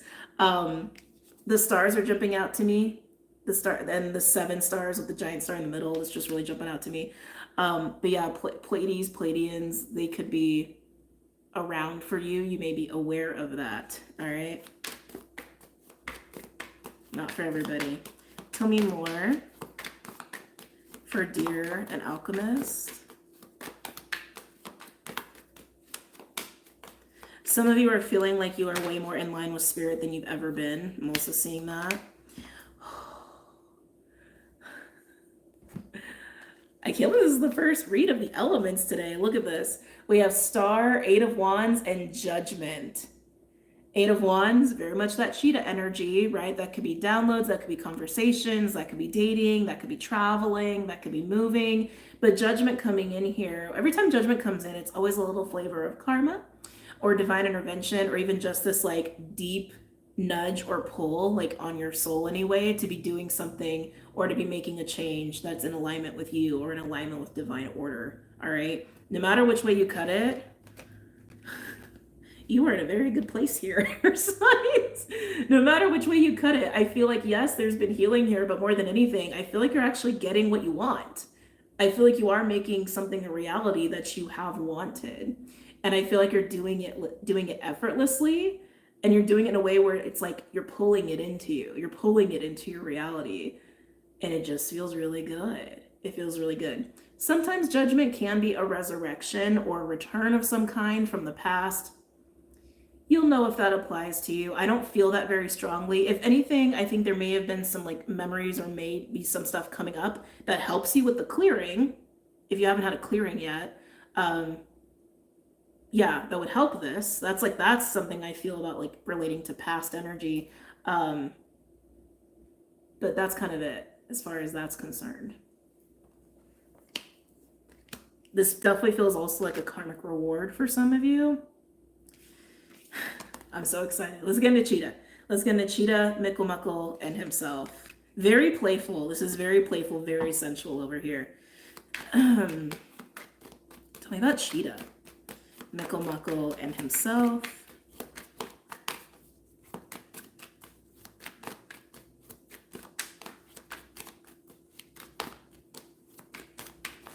Some of you, what's coming in and hitting you is actually an idea. That's something that just came through. Inspired idea. And you're going to want to run away with it. Most of you, I feel like it's like a relationship, a person, or an opportunity. Interesting. The moon. I feel like it's just indicating that you're intuiting it. You're kind of sensing it, that it's coming into your awareness, that it's coming into your reality. Sometimes the moon can be secrets or the unknown or something that's like not clear or illusionary. I feel like you're just intuiting it. Kind of what I said before. You feel it. You feel it.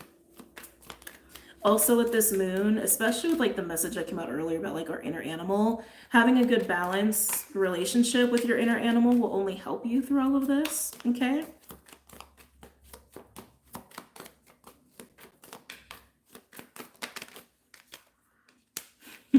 Queen of Pentacles.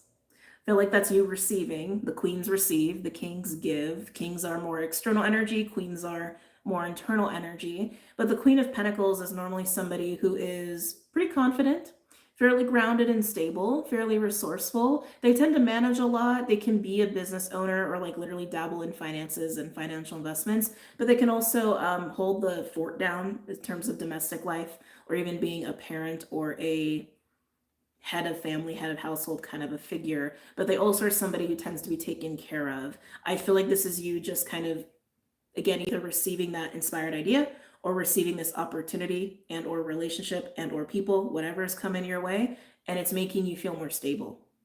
You're feeling stable, you're feeling abundant, you're feeling really good, you're feeling taken care of. That's coming through very strongly. You're feeling very taken care of. Can I get a final card, please? For Cheetah, Mikkel Muckle, and himself.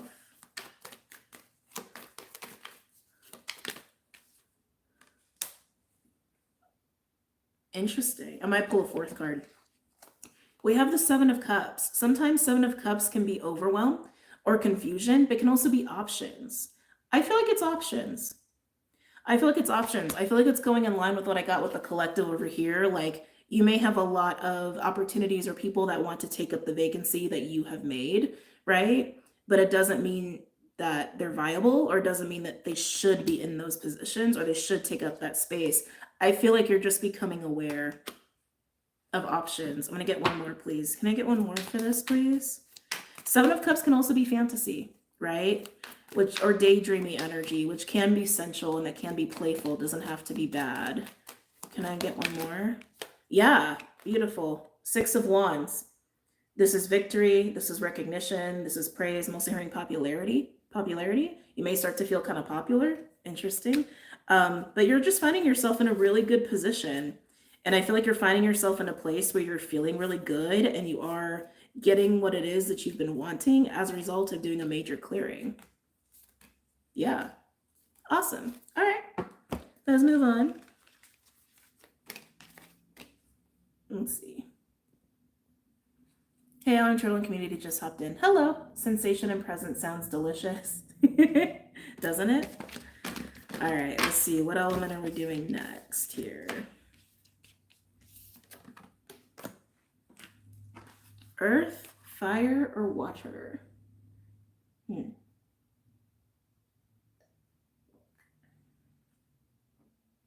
Earth, fire, or water? I'm kind of feeling fire.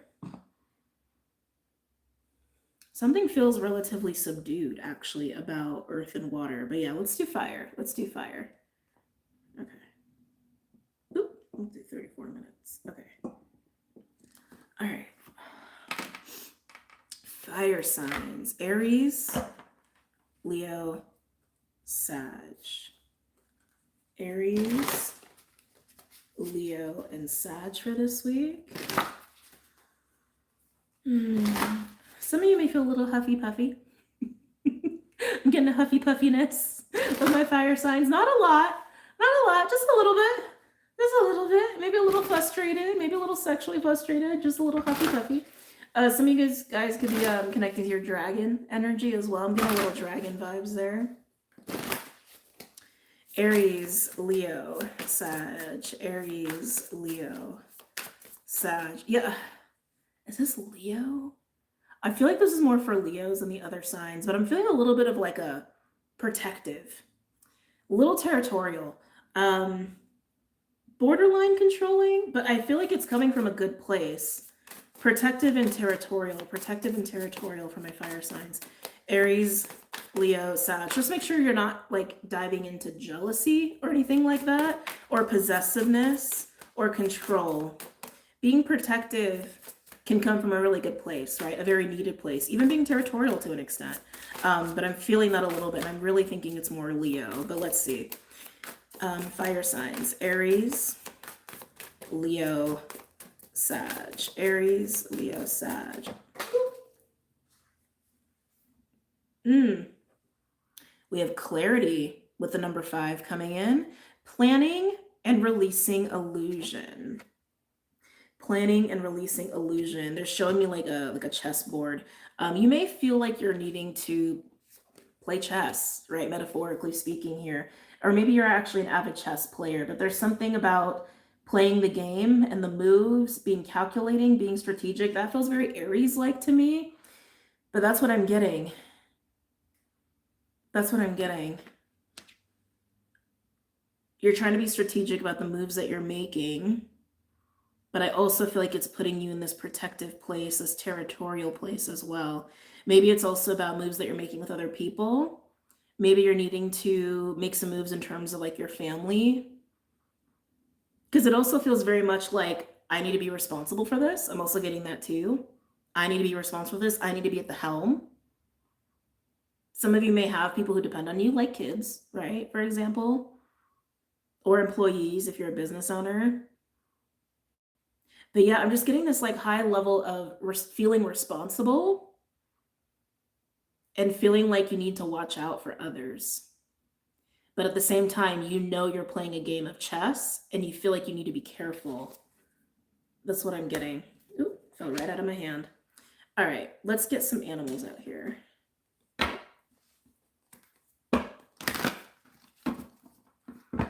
also hearing time. Some of you may feel like there's a timing component, like you can't move this piece till you move that piece, kind of a deal.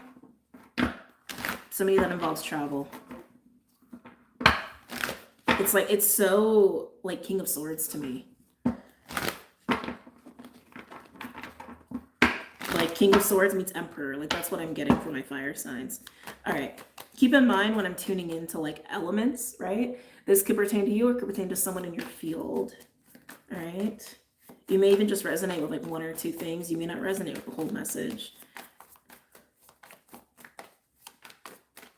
Resonance, they like want me to explain this. Resonance is confirmation for you. And sometimes we need that. Sometimes that helps a lot, just to get confirmation on something that we think we're feeling, right? That we think we're seeing or think that we're sensing. Yeah, there it is, the protective component. We have golden egg and oyster. You are protecting something. You're protecting something that you have a lot of emotional attachment to. That's something that you feel is what is worth protecting. Golden egg is the heart chakra. It's the heart space. And oyster is literally that. It's a protective force. It can also be like hiding away. But no, I feel like you're protecting something or someone that means a lot to you. Can I get one more, please? Some of you may be trying to do, what's the term for that? Preemptive damage control. Is another way to say that. Maybe you're anticipating something is going to go awry. So you're like preemptively trying to like, right, just lessen your opportunity for damage, so to speak. That feels so King of Swords, doesn't it? Feels so King of Swords Emperor, because some of you, this is just like emotional stuff that you're like trying to guard yourself against. Interesting. Can I get one more for my fire signs? Aries, Leo, Sag.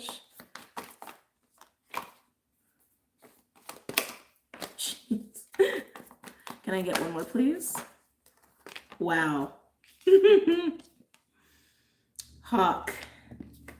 So we have, just given the other card that came out, we have a little bit of hawk and eagle both showing up. To me, those are kindred animal medicines. One I feel is very masculine and one I feel is very feminine. One is more like soldier, one's more general, like the general, right? Is how I look at those two when they work together. But hawk in this deck speaks of being guided, speaks of being spiritually guided in a certain direction. Fire signs, some of you may be trying to protect something or maintain something that maybe needs to be released. Hang in there with me, okay? Don't panic. Because hawk is trying to show you something. Hawk is trying to lead you somewhere. So I do feel like you have some intuitive alarm bells that are going off for you. But I feel like you just keep trying to do damage control. I feel like you're trying to play chess and trying to be 5 or 6, 7 moves ahead of something that may or may not happen. All the while you're feeling and knowing that you have to shift in some way. Yeah, I'm hearing to honor. That you have to shift in a certain way. You have to honor something. And I feel like your reaction is to protect and control. I just got to be honest. This is a natural human reaction, right? Some of you could absolutely be that hawk is just alerting you to get ready and get prepared. And so in doing so, you're getting prepared and you're getting ready. It could even just be as simple as that. We're going to dive deeper into this and see what's up. Okay. Let's look at the Fae. Any other messages or insights from my fire signs? Make sure the chat is up. How is she clocking me? I just got here. Well, you came at the right time.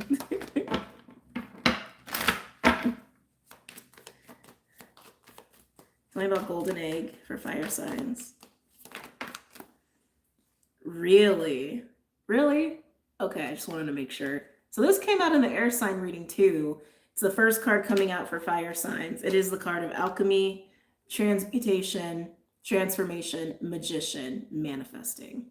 Again, this is tied to what is important to you, what matters for you. And I feel like it's actually helping you with your planning. It's driving it. Thank you. It's driving it. It's driving it. It's driving it. It's driving it. It's driving how you're planning and how you're strategizing. Because what you care about is what you care about. And that's just kind of it. And you want to try to adapt and navigate this the best way you can.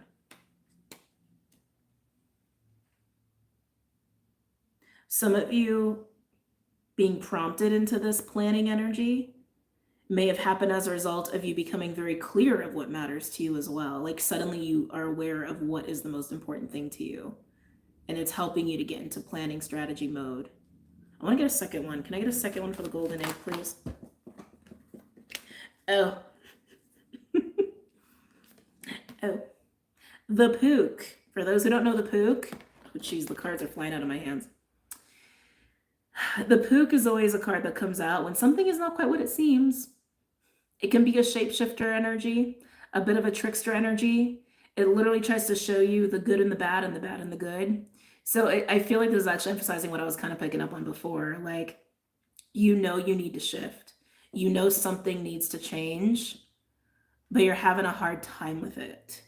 And you are trying your best to navigate it and trying your best to protect what matters to you, right? But the Pook is trying to show you what you think is bad, right, may actually be a really good thing, which may also mean that maybe it might be a good thing to let something go that you are very attached to, right? And also to see the good in the bad, right? Or the bad in the, I forgot which one I said. You understand what I'm saying? You understand what I'm saying there? Like what isn't good about what it is you think is good and what's good about what you think is bad, essentially. That's all it's getting to. Yeah. I keep hearing change of heart, change of heart, change of heart. Some of you have had a change of heart that is making you realize what matters to you and putting you in this protective strategy mode. Some of you, that's absolutely the case. All right, let's look at the protection. Let's look at oyster. Okay. Tell me about oyster. For my fire signs, Aries, Leo, Sag.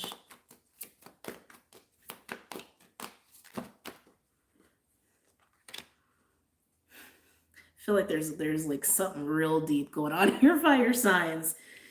Huh. We have we have Arvel the parrot and Taum the poet. Taum the poet can be a very sensual energy as well. He can be very alluring, but he also speaks to poetry and words and scribe and research and all of that. But he has this like sensual way of enjoying all of those things, and he really likes to get people to like he likes to pull people into certain situations. So that's why he has that alluring factor. But Arvel the parrot is a card of communication, literally a card of communication and words and speaking around this shield that you got going on, around this whole situation, out of your need to protect and be territorial. This is making me feel like how you know certain things need to shift right through the hawk is you might actually feel pulled to go and say something, talk to somebody, to share your feelings about what's going on, but I feel like you're not sure it's safe to do that. This is such an interesting reading. Yeah, I don't think you feel safe to do it though, but you feel the pull. I want to get one more. Let's get one more Fae over here with the oyster. I'm starting to feel like you're kind of getting into this like Five of Wands internal conflict for some of you, where part of you feels like I just need to go and have that conversation. I just need to go and just be open about what's going on. I need to be open about like how nervous I am, or how much I feel like I need to do damage control here, or how things are shifting and I don't want them to shift. It's like there's a need to be honest. And you feel that your soul wants to divulge or confess something or just talk to somebody about it. And at the same time, you are very clear about your heart's desires, even if that's been a recent change of your heart, and you're doing everything you can to protect experiencing your desires. But some of you, it's in conflict with what the conversation you need to have. I hope this is making sense. Like I said, when things are this deep, it feels like something's very deeply buried here for you fire signs, and it's coming out. It's coming out. Like your heart's pulling you one way, and you're trying to do what you can to protect that, and at the same time, you know you need to go do something else. Tell me about Arvel Parrot and Taum the poet. Yeah. Whatever this conversation is, I have to hide her a little bit because of YouTube. So we have Bright Mother coming out. So I'm just putting her in the middle. Bright Mother is a nurturing energy. It's nurturing, it's healing, it's loving, it's juicy, it's compassionate. She is the Bright Mother, very Cancerian. Also, there's an intuitive component here. You see she's like looking into the orb, right? But everyone gathers around the Bright Mother because it feels good. It's like being in the arms of mom is what that is.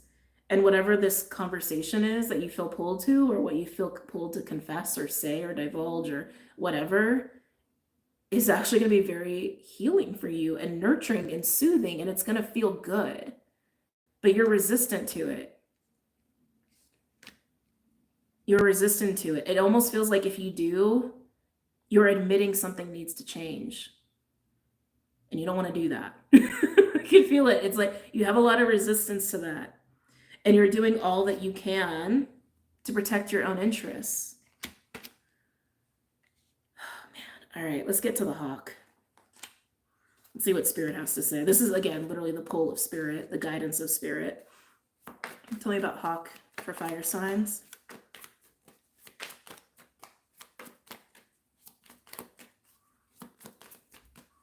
Tell me about hawk for fire signs.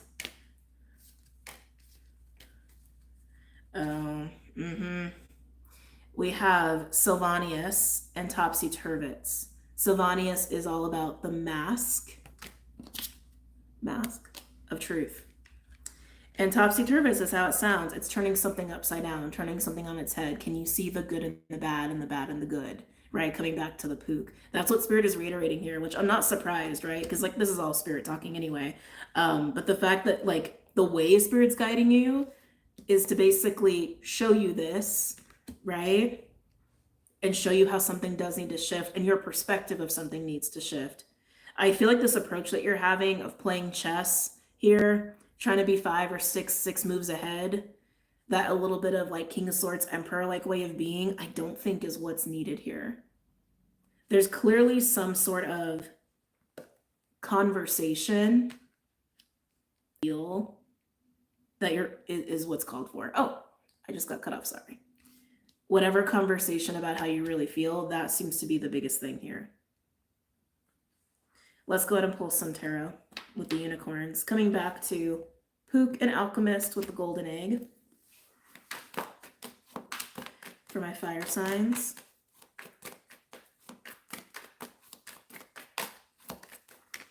Just look at your heart's desire here. 6 of Swords. So who doesn't like that, right? We all like peaceful times. We all like to make smooth transitions, but this is indicating that you want to weather the storm, right? You want things to be okay. Tell me more about Alchemist and the Pook. I really feel like you can't escape this, fire signs, whatever this needed change is, or even just being very honest about your feelings. Even if you just talk to a professional, some of you, I think it's a specific person, I gotta be honest. Some of you, I think it's someone who is probably very watery, may have Cancer in their chart, they don't have to, but somebody that feels very comforting and feels very much like a warm hug, okay? You know that that's what's needed. You just know, All right, coming back. Talk about Alchemist and the Pook. Can I get more for fire signs here?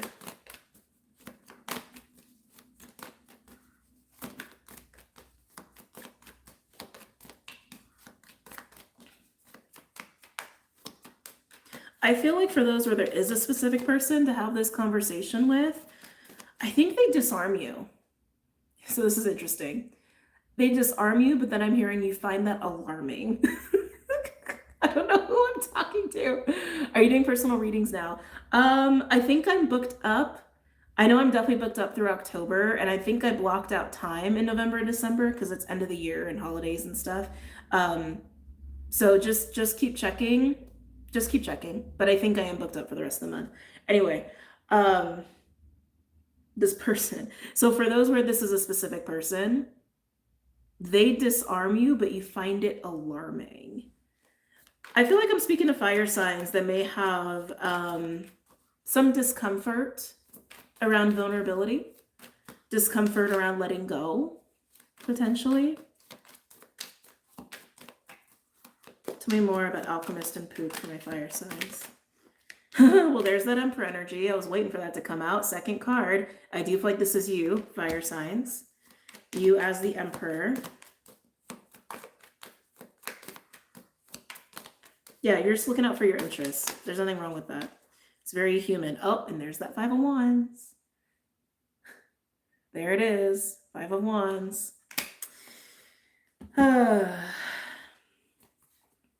I knew there was some sort of internal conflict happening here. But yeah, that 5 of Wands, again, I just feel like you're feeling torn about this because you're feeling like I need to look out for my self-interest, but deep down you know there's a change that needs to happen and a conversation that needs to go along with it, and you're just having a lot of trouble. You're having a lot of trouble with that. You're just having a lot of trouble with those two notions. All right, let's get into Oyster and Arvel Parrot, Bright Mother, and Tom the Poet. Okay? All right. Hi, Janine.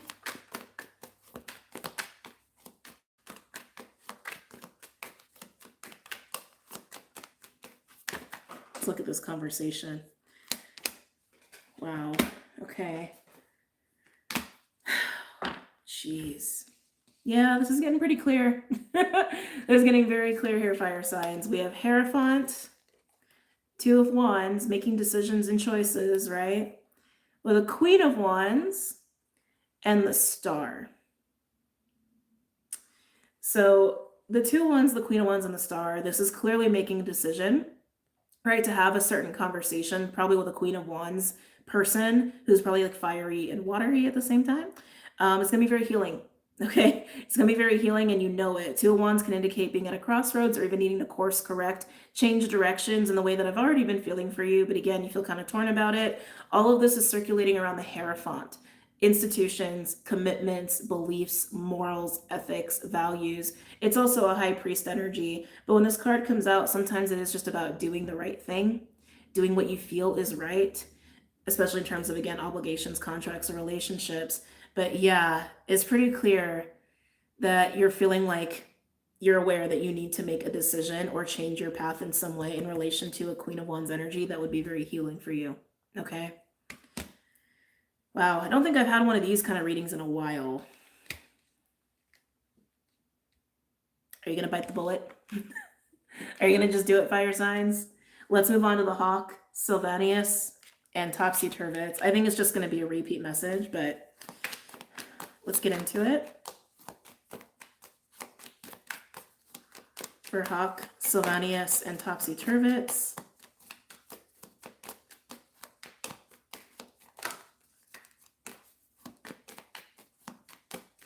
For my fire signs. Two of Pentacles, making decisions and finding balance, but decisions.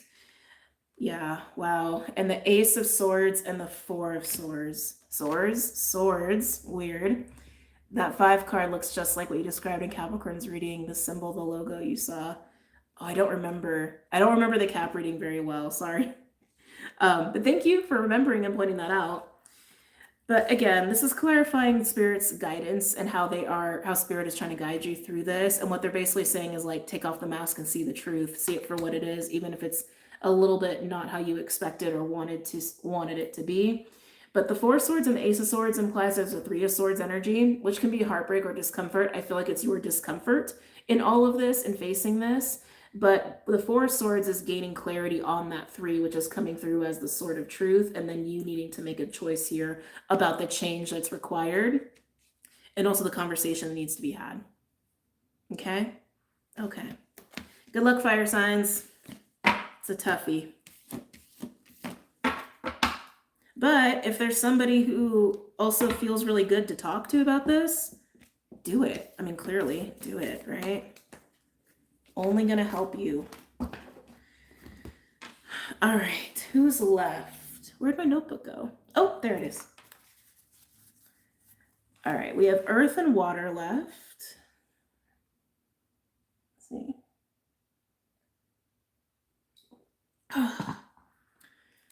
All right, Earth or Water?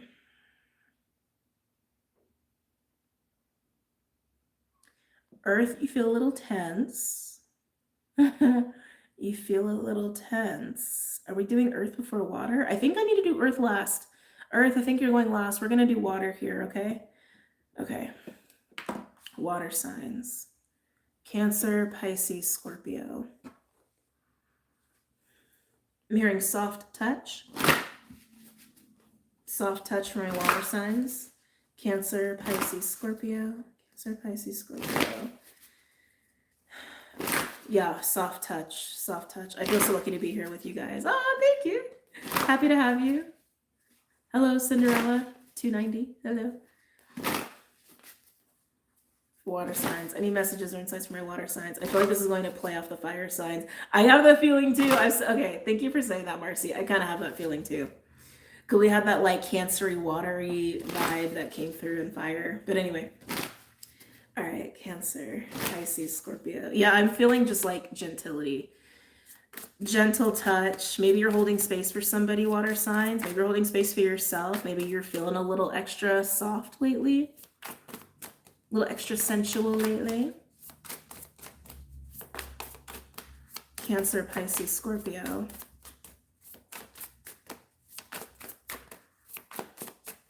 Yeah, I'm hearing the word grace. Yeah, water signs, I feel like you're in a very feminine sort of a space right now. You don't have to be, but it's just what I'm picking up on for you. Like very much in flow, very soft, very gentle, maybe even very compassionate as well. Cards just exploded when I said that.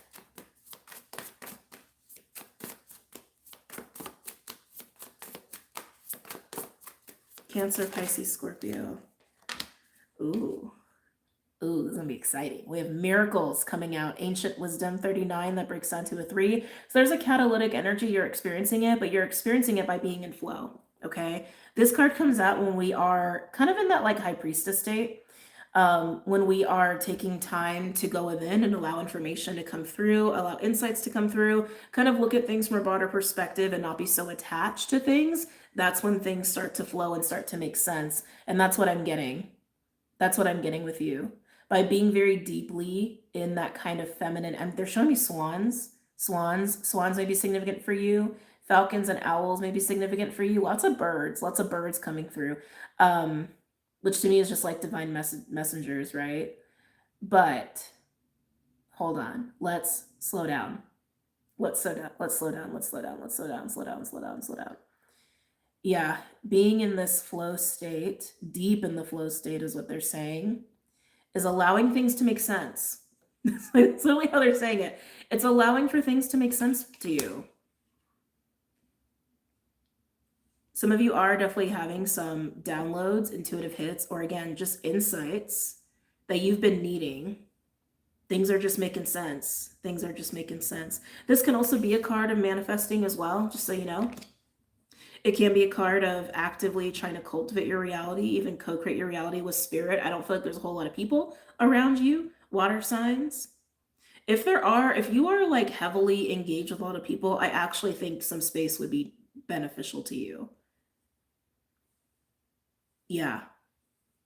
Because the pieces are falling into place. The pieces are making sense. The pieces are fitting. They really keep emphasizing this whole notion of like things making sense. But that only happens when you go deep within. Also, that detached message that came through earlier, I'm getting it now, to be in that detached place. Okay. Let's get into the animals for my water signs. Cancer, Pisces, Scorpio.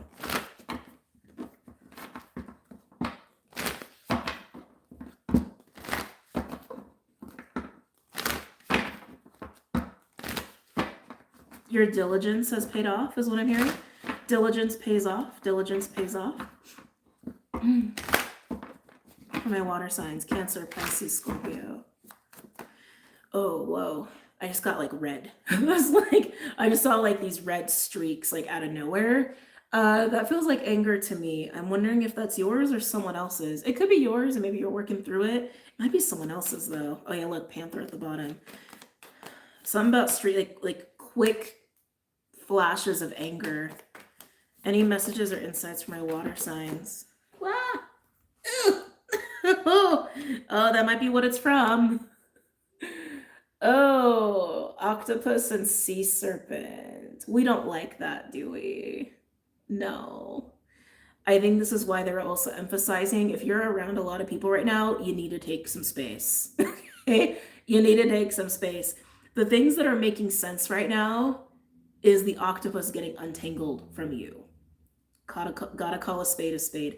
Octopus, for those who don't know, can be codependent energy, can even represent attachments in a way, whether it's just attachment to different thoughts or emotions, or people as attachments, or other things as attachments. Octopus doesn't have to be innately bad. In the book, they explicitly talk about how octopus has good intentions, but road to hell is paved with good intentions, right? It's a clingy energy. It's a clingy, sticky energy. I equate it to the devil card. But sea serpent is the sacral. Literally, it's the sacral, right? So it's our creative expression. It's the center of just creative energy in general. It also is a center of where we can manifest from for some people. It's also sensual, sexual energy. Yeah, water signs. I feel like you have been getting untangled from this octopus energy. Whatever the octopus represents for you, it's going to be different for different people. And if you haven't been, it's very important you do so. I mean, my throat is starting to get like tight because sea serpent is, oh my God, excuse me. Sea serpent is also creative expression. And I feel like there has been some gunky things or even people that have been affecting your ability to express yourself or your ability to be in your passionate, sexual, creative energy. Yeah, and I think this is going to be clear to you, and I think this is going to start making sense, but you have to take the space for you to see it. Okay? Oh, look, swan.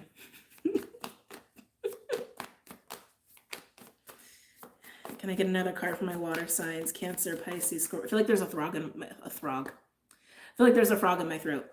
Can I get another card, please, for my water signs? I don't like it. I don't like it. Watch a dragonfly come out. That'd be so cool. I love when sea serpent and dragonfly come out together. Oh. Do we have a twist? Oh. Oh. This is why you need to be clear, water signs. Look what just came out. What does that look like to you? Does it look like bombardment? Kind of looks like that to me. So we have starfish and the horse and cheetah. Horse has been very big in the collective recently too. But starfish is a magnetic energy. Starfish is like a bright, shiny, kind of like the star card, but it's a magnet. People like love the star and they just get pulled in, right? They get clingy and grabby. But this is why you need to be very clear so that, how do I want to say, there's obviously some stuff coming your way and it feels like people to me because it's attraction. Cheetah is attracted to the starfish, but I feel like you're also coming through as the horse, okay? So again, you are kind of getting magnetic at this time. And if you're not clear energetically, or if you're not clear about you, your life, how things fit, how things make sense, this can be a difficult energy to navigate. You could almost feel like you're getting trampled energetically, maybe even emotionally, if you're not solid here within yourself, okay? Especially when it comes to expression. For some of you, this cheetah energy, again, I just feel like you're a magnet, and I just feel like people are noticing and they might want to talk to you a lot. They might want to engage with you a lot. And you might find it's difficult for you to express yourself if you haven't been dealing with this, okay? But horse is a master of earth, okay? Horse is also, to me, very like Queen of Pentacles, Queen of Cups meets High Priestess. Independent, graceful, multitasking, but very intuitive, but also knows how to pace, also knows how to sustain their energy. I feel like you are, how do I want to say this? You're starting to find a sense of freedom in your life. That's how I'm feeling with the horse. That's part of why you're becoming magnetic. Yeah, you're starting to find a sense of freedom. And I almost want to say doing a lot more things just for you is almost what I want to say. Like taking your creative energy and doing things with it, but in a way that's paced, it's in flow, it feels good to you, it's for you, and it's making you more magnetic. I also want to say it's enhancing your vibration for some of you, but it's pulling people in. It's totally drawing people's attention. And again, if you haven't untangled from that octopus yet, this is going to be difficult. Okay? People might want to really grab onto your energy. If you are doing all the things that I mentioned before, you'll be fine. I just feel like there's a need to be aware, not on guard, just aware and responsible to yourself. Oh, I didn't even mean to say it like that, but that's how it came out. Responsible to yourself. Yeah, let's get some fae. Let's get some fae out here for my water signs. For water signs, any other messages or insights for Cancer, Pisces, Scorpio?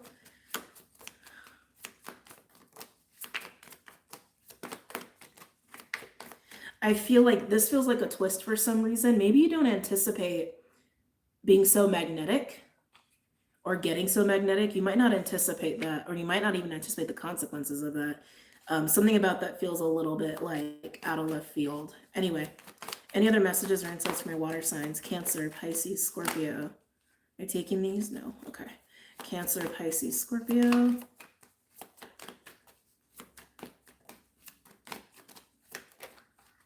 Okay.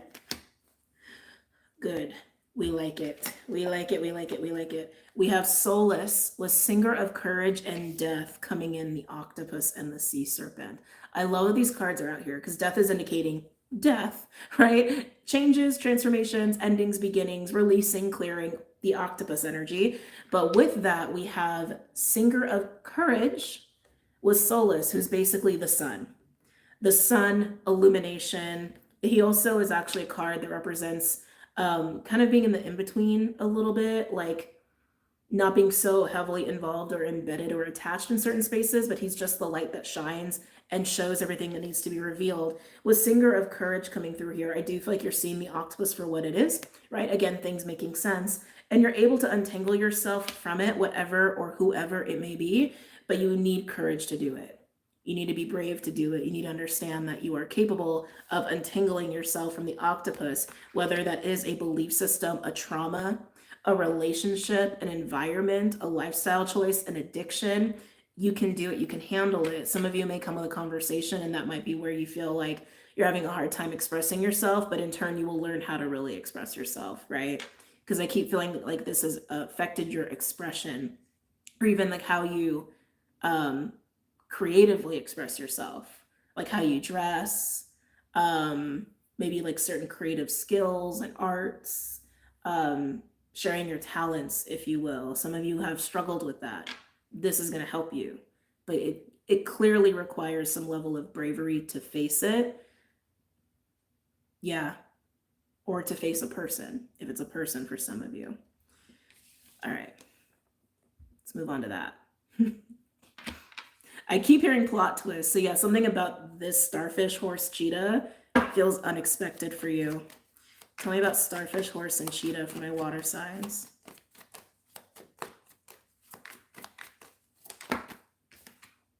Mike the Myomancer. So details and contracts are part of this. And we already knew contracts is kind of part of the collective energy right now.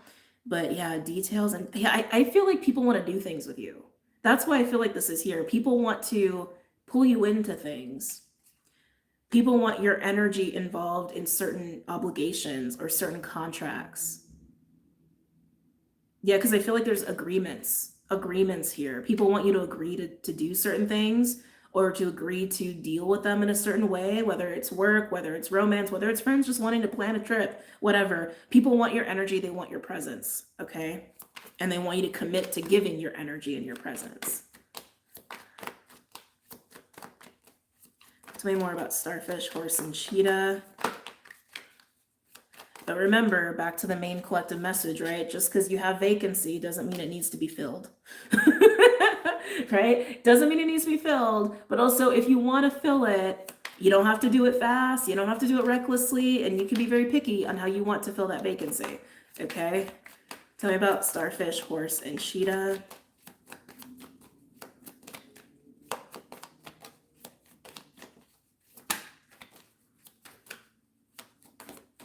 Am I taking this? No. I want to get a couple more. Can I do 2 more, please? Just 2 more for starfish, horse, and cheetah for water signs. Faf the Footer, indicating to stay grounded. That's why he comes out. He literally speaks of how grounded and centered and rooted you are, specifically with the earth, but how grounded are you, right? So really emphasizing again how clear you need to be with yourself, your truth, your desires, your boundaries, all the things, including other people, right? But how clear you need to be when these opportunities come in for you to give your energy to people. I like even just saying that, just you feel just like giving your energy to people. Can I get one more? Can I get one more? Yeah, because I feel like for some of you, like some of these opportunities or these people, they just want you chained to them. They just want you chained to them. Just calling it. Especially with horse, like you're in such a free state. Do you want to be a tamed horse? I don't think you do. Maybe you do. Maybe you don't. I don't think you do. Just saying. Can I get one more for my water signs? Cancer, Pisces, Scorpio.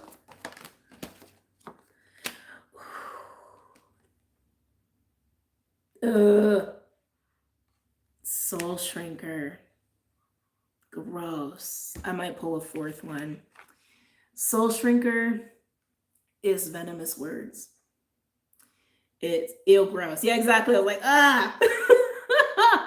It's toxic words, whether it's like criticism, judgment. The whole point of Soul Shrinker is like a source of energy that like sucks away your energy. And that's kind of what I was getting with you before. It's like they just want your energy. And it's like, yeah, they do. They just want your energy. It's like it's very clear.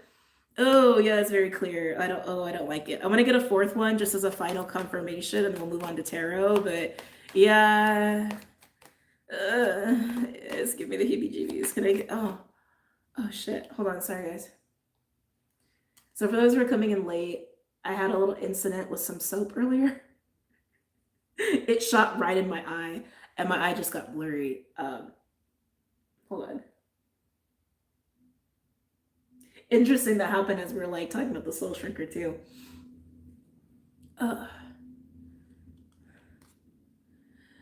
Oh, thank you. Download just came in with that. The octopus, getting untangled from the octopus. If you got away from a person, this may be them trying to convince you to not be so free. Okay? I think you would know better than to get re-involved with that. Okay. Can I get one final card, please, for Starfish, Horse, and Cheetah for water signs? You got two more. Yeah, you know. You guys are going to be fine. You're going to be fine. We have Lace, the Moon's Daughter. Such a little fun, cheeky card. And then Ecstasis. So Lace, the Moon's Daughter, she is obviously connected to the moon. There's another card in this deck where she's actually a sister to. But this card speaks of bringing out things from the shadow, bringing out things that are hidden from behind the moon and bringing them to light. Maybe not everything, but just enough, especially with Ecstasis coming out here. Ecstasis represents connection. Connection to spirit, electrified, getting downloads, activations, if you will, but it's about connection. It's about that electrified, activated connection to yourself, to spirit, to your own intuition. Having this experience, right, of that with the cheetah, you're seeing just enough to know what's up, is what I'm gathering here. You're seeing just enough to know what's up. And I feel like in a weird way, some of you may feel activated. Okay, so I gotta stop for a second because like a little side tangent. So I used to be friends with somebody who used the word activated to replace trigger because they were just taught to do that. But I've been hearing that more and more, and I don't like it. Like, sorry, I just gotta be honest. I know this is a weird tangent, but as I said activated, I felt that energy of trigger, and I was like, no, I mean activate. I like, you know, anyway, just weird channeling things. So if you use the word activated to replace trigger, that's not what I mean when I say activated, okay? When I say activated, I mean like something in you is like catalyzed in a electrified, spiritual, cosmic kind of a way. Something in you can even be like inspired, right? Yeah, I don't like that either. I'll be getting all right, and I feel like in a weird way, it's like trying to distort the word of being activated in a weird way. I don't know why that wanted to be said, but it just wanted to be said.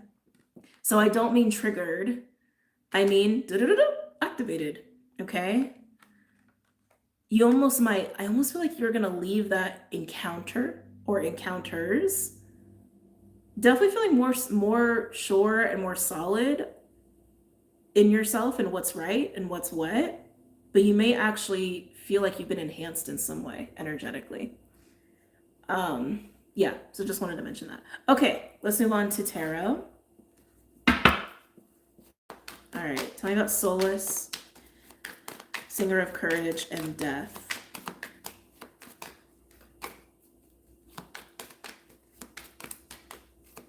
Yeah, some of you may experience gaslighting too, but I think you would know. Remember, take the high road. Remember, take the high road. Just based off the astrology, take the high road. Hold on. Okay. Tell me about Solace, Singer of Courage, and Death.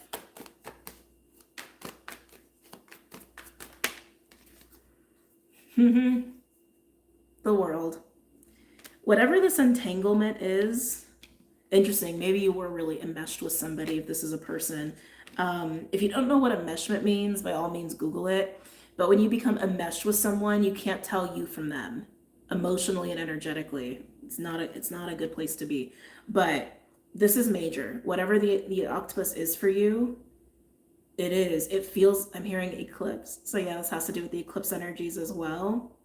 Especially if these eclipse energies like Pisces or Libra were on any major points of your chart, like your ascendant, your descendant, your IC, your midhaven, like things like that, or your north node or your Chiron, like placements or points on the chart that have very, very strong implications that are more speaking to more like lifelong experiences or even karmic experiences or karmic lessons, right? Like the north node. But anyway, let's come back.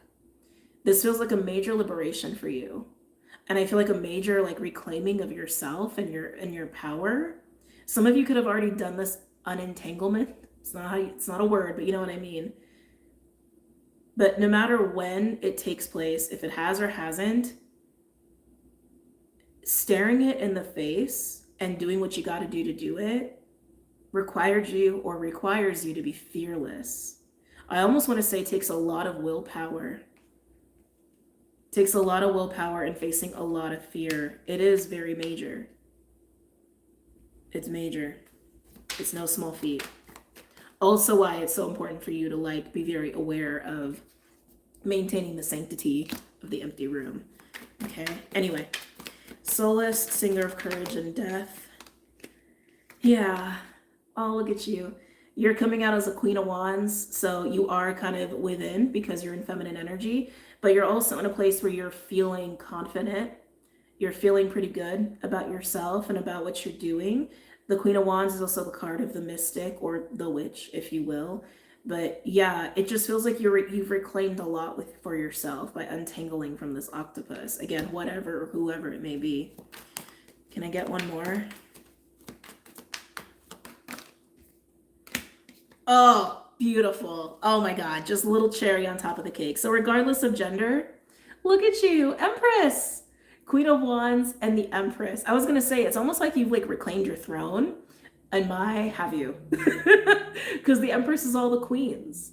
So you are very deep in your feminine energy, which we kind of already got before, but you're also like really deep in your sense of empowerment and your boundaries and just feeling really good about yourself and what you have done by unentangling yourself from the octopus. And yes, it required you to be fearless, maybe like literally face like your deepest fears in the face for some of you. But man, does that feel good. That is amazing. You're just kind of chilling in your vibe. And then we look at this. Let's look. Little nervous. Oh, any other messages or insights from my water signs? Yeah, I feel like you're doing a lot of giving to yourself, and it's just like you're just feeling good. Yeah, I can't get away from this gaslighting feeling. Gaslighting, judgment, criticism, sure. I feel like there's certain people that are trying to persuade you, just like verbally trying to persuade you. And I really don't think it's going to work. And if it doesn't work and they're that kind of person, they may lash out. Like someone who would like hit on you and you say no, and then they freak out, right? And then they insult you. Like it's kind of like that. Not everyone's going to experience that, but I'm feeling it and I'm just seeing it on the board. As I say, hitting on you, Knight of Cups. That's how they're going to come in. They're going to come in as a Knight of Cups, which can be somebody who appears to be vulnerable, right? They can be somebody who's emotionally manipulative.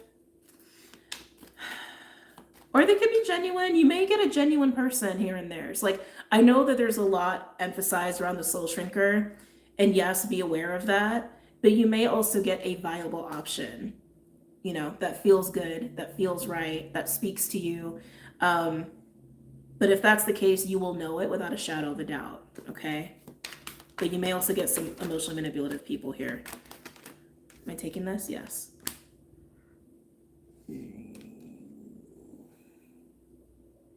The Magician. Knight of Cups with Magician, somebody who knows how to speak to people's emotions and they are an alchemist. That to me just says manipulator. just Just kind of what we were getting already, right? This is somebody who knows how to manipulate emotions. Could they be also trying to mend things with you? Sure. Not this is not a good combo. This is not a good combo. I don't read reversals anymore, but if these came out in reverse, this is definitely somebody who's an emotional manipulator. All right. Anyway, let's move on. Can I get a couple other cards here, please, for my water signs? I mean, look at you on your comfy little throne pillow. Like, you don't need to be bothered with this kind of you don't need to be bothered with a knight. You don't need to be bothered with a knight. If you're sitting in Empress mode, male or female, you can wait for a king or a queen. You don't have to entertain a knight. Especially if this is like, well, actually in any case, all right? Anyway, sorry, I'm getting upset on your behalf and nothing's even happened yet. It's just a reading. Any other messages or insights from your water signs? Cancer, Pisces, Scorpio.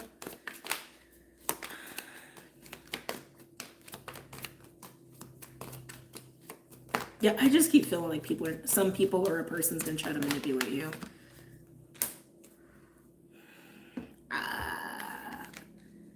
I'm not trusting it. I'm not trusting it for you guys. We have Page of Cups. If someone's coming in to apologize, great. Accept their apology. But if they start pulling the Magician on you, no. No. Just no. Just no. But if someone wants to apologize, great. I'm going to pull a couple other cards just to get more clarity on this. And again, if you do get somebody who's like, I would say probably more like a new person, not someone you've dealt with before. And they seem genuine and you intuit it, you know it, you feel it, you have that strong inner knowing as an Empress, then great. But just be aware. Hierophant. Again, you don't have to make any choices right away. But Page of Cups with Hierophant, yes, it can be apologies, but it could also be invitations to, again, obligations and contracts like we were getting already. We already knew people wanted your energy, right? But you don't have to answer right away. You don't have to say yes right away. And if someone really means it, they can stay invested, right? They can stay invested. They can keep trying. But the fact they're coming through as a knight and a page and you're a queen and an empress, it just doesn't feel, right. It doesn't feel awesome. Can I get one final card, please? Like, if you're an empress, they should be showing up as a king or a queen or an emperor, right? Regardless of the context of why they want to be involved with you. Yeah, and then we have the Sun. I feel like they're just going to try to pitch to you, for some, an apology where that's needed. And others of you, they're going to try to pitch a opportunity for you to be engaged in, okay? Some kind of opportunity, some kind of commitment, some kind of contract, but they're a page and a knight, and I just have trouble taking them seriously with you coming through like this as a queen and an empress. So yeah, nah, I don't know, not buying it. You could even say that, be like, yeah, what else you got? What else you got to offer me? That's what I would say. What else you got? What else you got? Anyway, let's move on to Earth. Ooh, Earth, you're tense. Why are you tense? Wait, where's that deck? Where's that deck? Oh, there it is. Okay.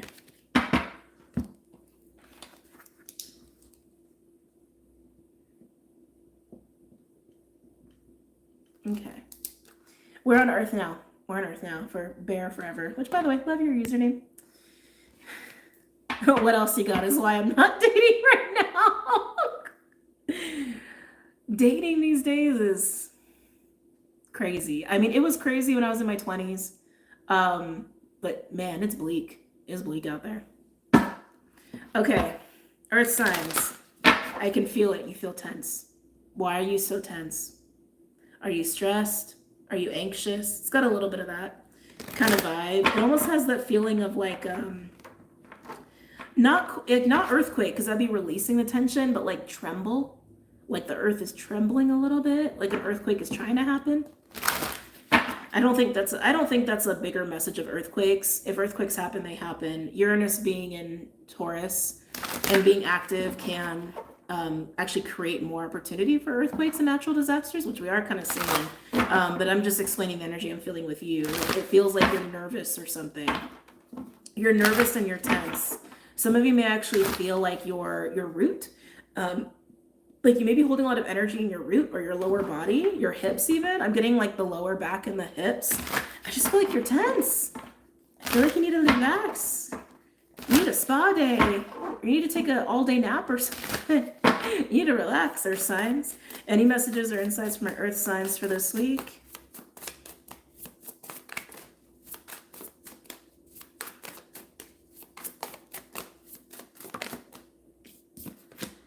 Careful optimism. Ooh, this might be why you're tense. Joyous view of the future.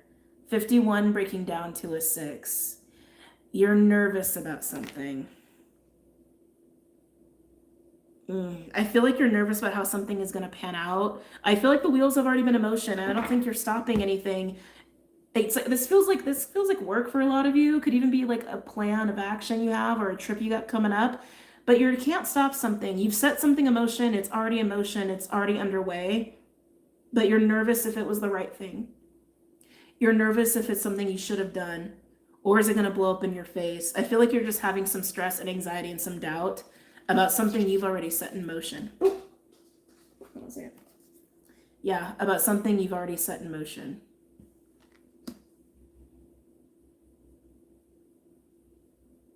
I think it's better than you think. You may just be overthinking.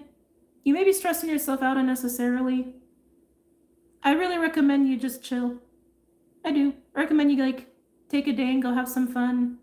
Go frolic in the ocean if you're near the ocean. Go out with some friends. Like you just like need to blow some steam. And just trust that you did your best and you did what was right. Just trust yourself. Just trust that you made the right decisions. All right. Let's pull out some animals.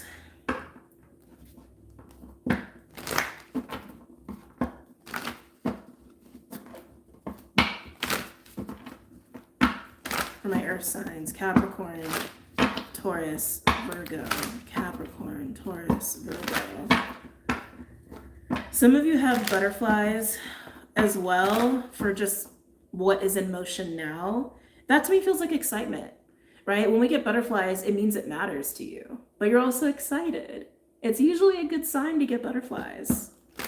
So yeah, some of you it's anxiety, some of you it's butterflies. Either way, it's in motion and you should just enjoy it. Enjoy what's going to happen. Any messages or insights? Yeah, turtle. Just flow with it, man. Just flow with it. This is a very grounding, watery, earthy kind of an energy. It also speaks to ancestors, maybe close at hand for you. But turtle is about going with the flow. Going with the flow of this pace. Patience. Enjoy it. You are fine. Everything is okay. I want to say everything is okay. Everything is okay. It's good to be excited. Just don't let that excitement turn into anxiety unnecessarily. This feels very positive to me. Any other messages or insights from my earth signs? Capricorn, Taurus, Virgo. Ooh, you got the deer. I believe air sign got the deer as well. Yeah, Spirit's just saying relax. Spirit is saying just relax into it and just enjoy it. These are good times. These are good things that you have gotten the wheels rolling on, and everything is okay. And everything will be okay. Can I get a final card for my earth signs?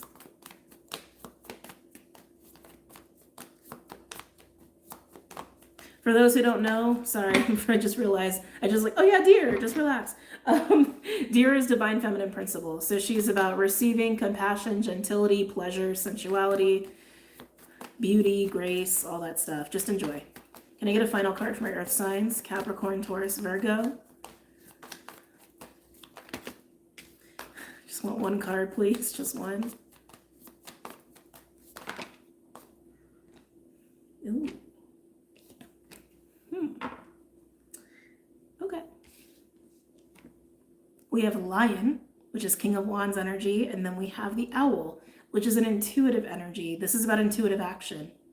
There's also a sexual energy here that I can't get away from. That might also be some of the tension, maybe a little bit of sexual tension. maybe bordering on sexual frustration, I really want to say relax and enjoy, relax and enjoy, relax and enjoy. I feel like this is mostly about something you set in motion for your life. Maybe it was a change. Maybe it was a big decision. Maybe it was a move. Maybe it was a work thing. Either way, you're fine. You have the wisdom and the tools to navigate it, knowing when to maybe change something here and there, or needing to get in more of your masculine energy and take the wheel to do some things. But for the most part, just enjoy it. That's just what they keep saying. Just enjoy it and just trust yourself. Now, for those where this is actually more about maybe a new relationship, relationships are just part of the deal right now for the collective, because I'm getting tension between the deer and the lion. Again, there may be some sexual tension that you have with somebody. Just enjoy it. Just enjoy it, go at a natural pace, and everything will be fine. But mostly, I feel like what this is getting at is everything is working out. You're more than capable of handling whatever big change you have navigated recently, maybe even a change that's coming up, but the outlook is positive. The outlook is good. You just got to trust yourself. Okay? All right, let's get the Fae. But I am getting a sexual thing here for some of you. I always get intrigued when sexual energy comes up. Okay.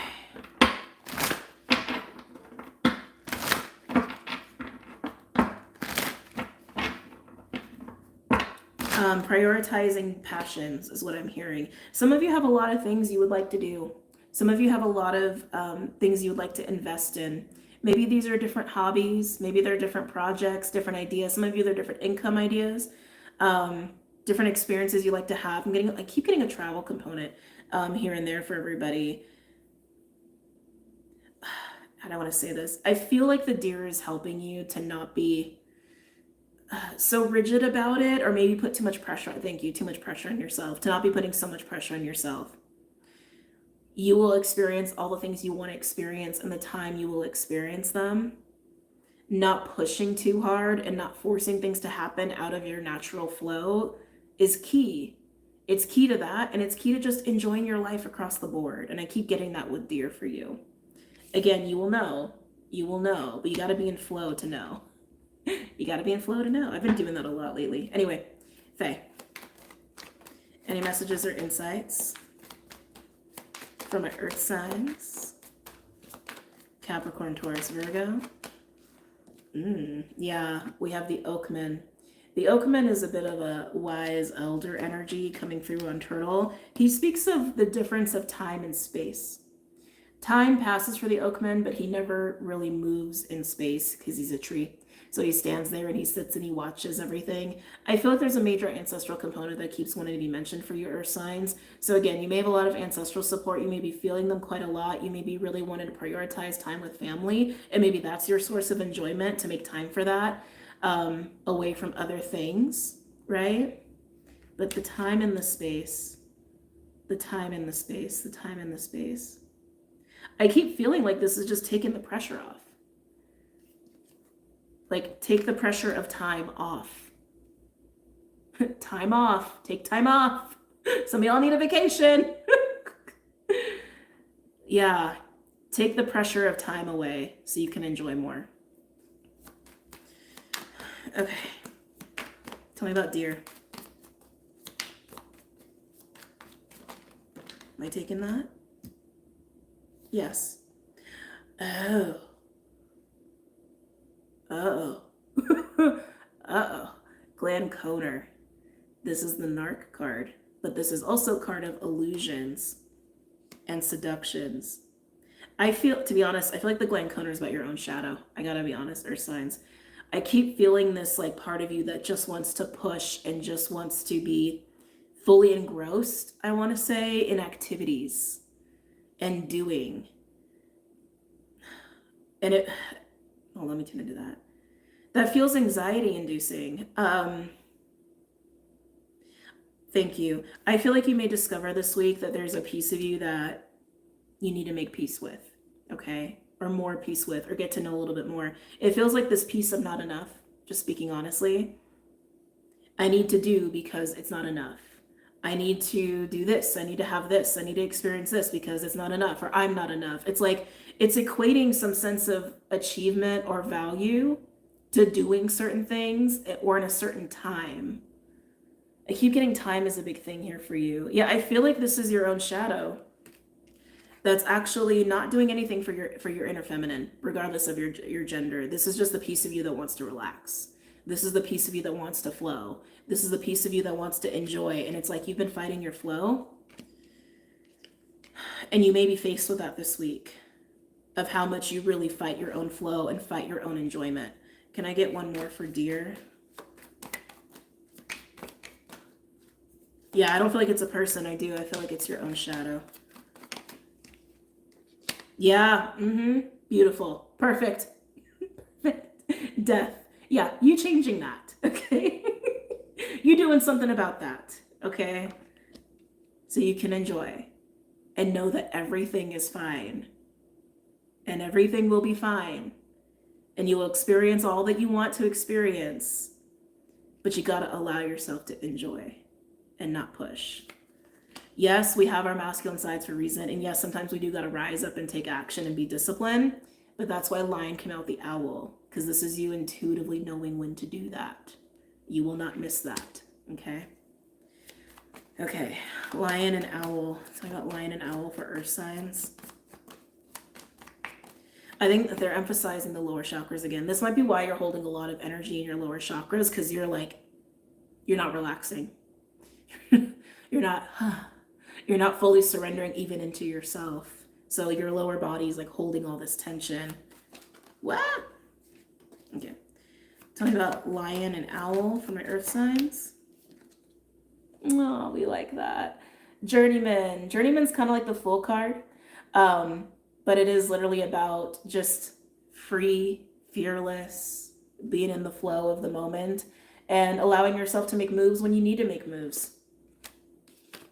When you know when to make moves. Even the lion within herself, she is all about the mastery of fire and air, is the mastery of energetic reserves and sustainability and strategy.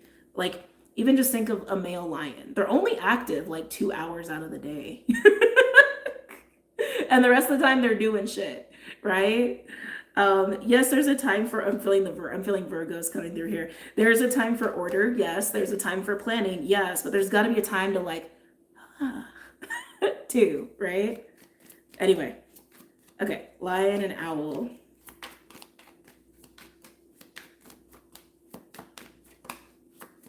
Tell me more about lion and owl.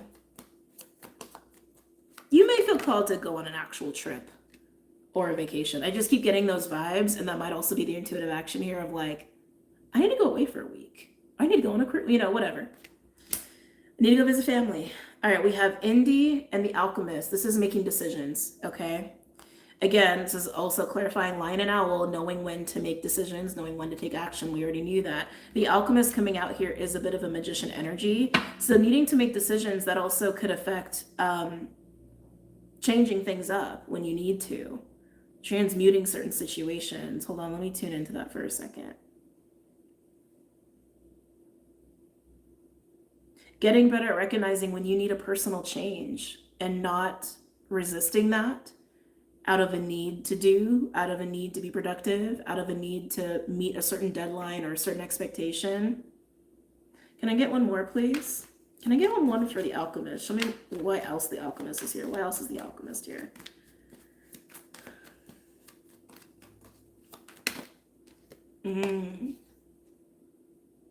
Honesty.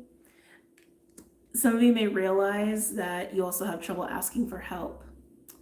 Asking for ally support. I keep getting family more than anything. So again, this could also be just recognizing you need more time with your family. You need to talk to your family more. But honesty is how it sounds. It's a card about being honest and upfront and honoring your truth. Even when you have a need. Yeah, when it comes down to this earth signs, I feel like this is just all about honoring yourself. Really. Honoring yourself, honoring your needs. Even your desires, giving yourself permission to let go a little bit, giving yourself permission to just enjoy for a while, and trusting yourself. I keep hearing help, though. I keep hearing help. Some of you may be going back and forth about a person. This is very specific. I don't know who needs to hear this. Some of you are going back and forth on, I'm hearing bringing someone in is what I'm hearing. Bringing someone in. Maybe opening up to somebody, maybe wanting to spend time with somebody. Maybe you need someone's advice on making certain choices, or maybe you're realizing you can't do something alone. Yeah, I'm hearing help and assistance. This might also be where some of you are realizing how much you don't have space or haven't allowed yourself to have space to relax because you don't have the help or the support to relax. Yeah, but I can feel it. For those who are having that kind of conversation, it's difficult for you. It's very difficult for you. There's a fear there, but that fear is rooted in the gland conner as well. Those feelings of not being enough, or those feelings of equating value and worth to accomplishment, to success, to achievement, to meeting expectations, even if they're your own expectations that you've placed on yourself. It's equated to that. It's this perception of a weakness that's not a real weakness. Just because you can do something on your own doesn't make you strong, right? And just because you maybe are not outwardly emotional doesn't make you strong either. These are just things that want to be said. They're probably just going to be activating for some of you or triggering for some of you.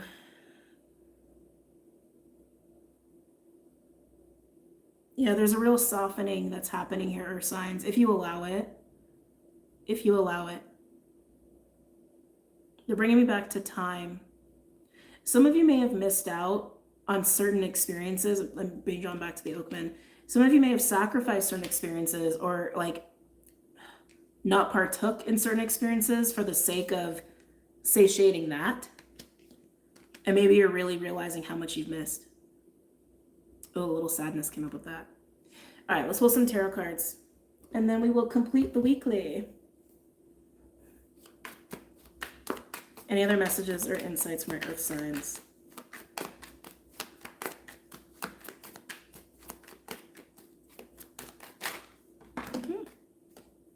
Hanged Man. Getting a little bit of health stuff. Some of you may have had some health issues come up recently. Maybe you got sick or maybe you got injured and maybe you needed to take a time out. I'm just getting that over here. But the Hangman, we move into that space and things kind of slow down for us so we can actually have some epiphanies or some spiritual growth. Sometimes it speaks of sacrifice as well. And we got a little bit of that before. But I feel like the Hangman is giving you perspective on all of this. Okay. It's funny. It says the Hanged Unicorn. I'd never noticed that before. Sorry, just sharing. Ooh, 5 of Wands. Yeah. So I think this Hangman moment has already happened for you. Some of you, maybe it's coming up here, but I feel the resistance with that 5 of Wands. You do not like it. You do not like it, but I really feel like it's Spirit just making you stop, making you slow down, showing you what it's like to actually enjoy and not push and just kind of be for a while. And also to get you to realize that things are more okay than you even realize. I feel like there's this constant underlying anxiety that things are not okay, that things are not settled, that things could be better, that things could be better, that things could be better. I could be better. I could do this. I could do that. Like, you know what I mean? It's like that. It's like, woosah. Just chill. Just chill. Can I get one other card, please? Yeah. 10 of Cups. So a few things happening here. You're fighting your own ability to be happy because there's this constant inner anxiety baseline that you need to be doing shit, right? And all of the stuff that comes from. You're like beating the 10 of Cups out of your own life. It does feel very internal. Some of you, there could be some family stuff that's been going on. Or that is coming up into your awareness, again, bringing your awareness to like how much maybe you've missed with your family, or maybe how much you would like to have a conversation with certain family members, right?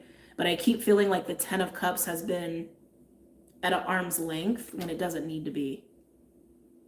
Yeah, when it doesn't need to be. All right, let's get into this. The softening.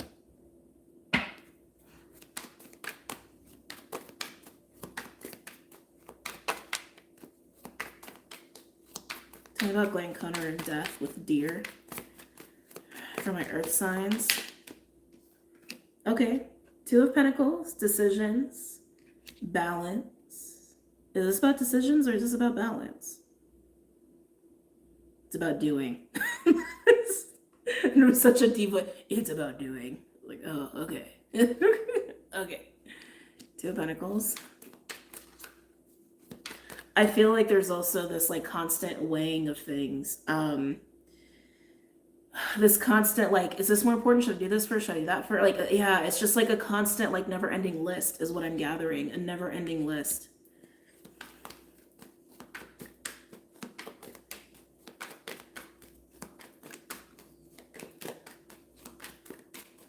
Tell me more about Glanconer and death.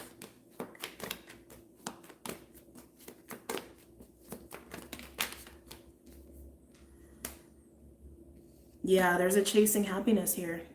Two of Pentacles with the Nine of Cups. We also have the Ten of Cups. Remember with that Five of Wands energy? I feel like this is you constantly trying to chase happiness. Instead of just like surrendering to happiness. You're like chasing it. You're chasing wish fulfillment. I feel like, yeah, I keep coming back to this, like not even realizing you have it already. But because of this like nagging Glanconer, this nagging like it's not enough, it's not enough, it's not enough, you can't enjoy it. Or you struggle to enjoy it.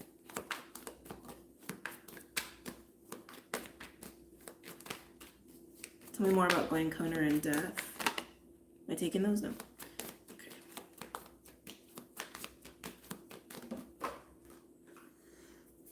Wow.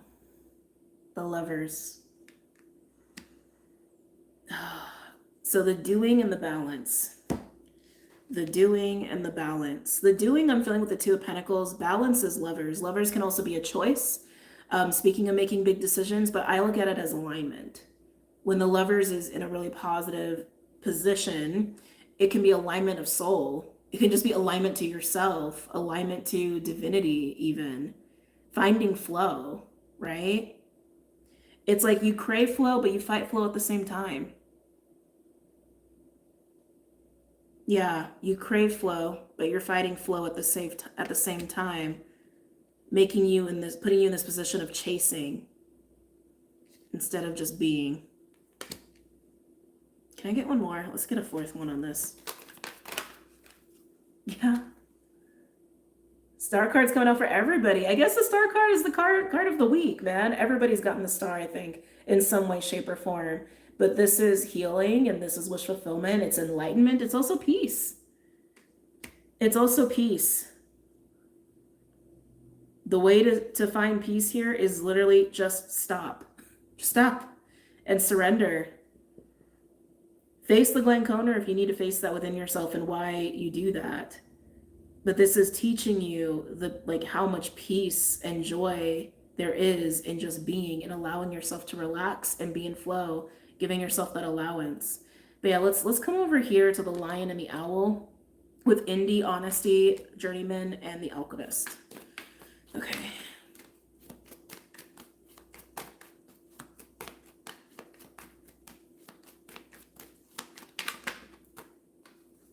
Ace of Pentacles, we love it.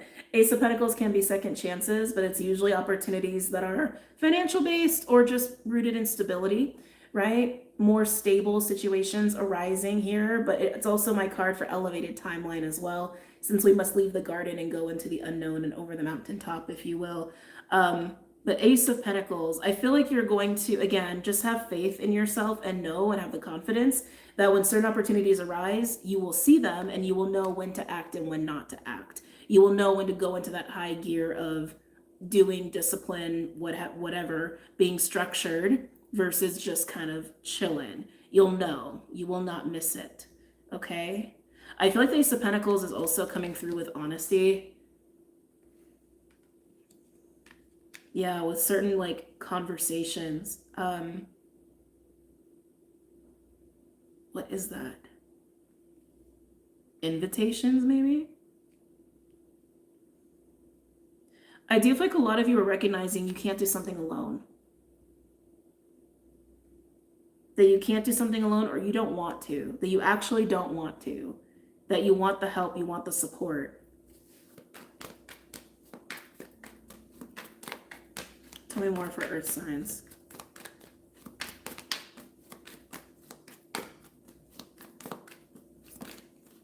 Wow.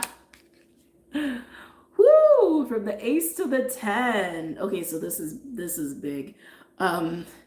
When the Ace of Pentacles comes out with the 10, it's showing that what's going on right now is long term. Okay, it is about the long term. It's about legacy. It's about something that could be around or be part of your being for the next like 10, 20 years. All right, it's big stuff. Also really indicative of major financial implications. But also 10 of Pentacles is not a solo thing either, just like the 10 of Cups.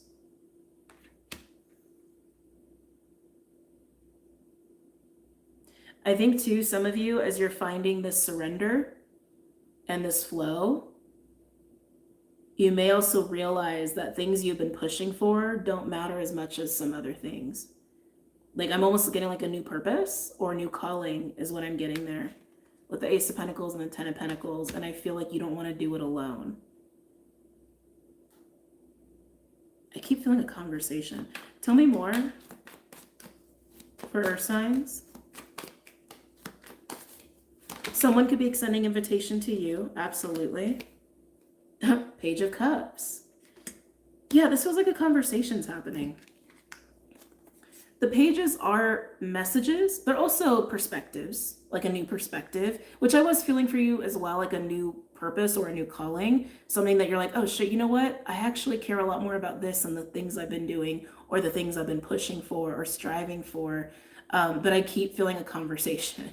Page of Cups can also be an apology, but yeah, I just keep feeling a conversation is happening here, whether you're inviting or someone's inviting you. And it's very pure, it's very honest, and it could lead to very long-term stability. And no one will be alone in it.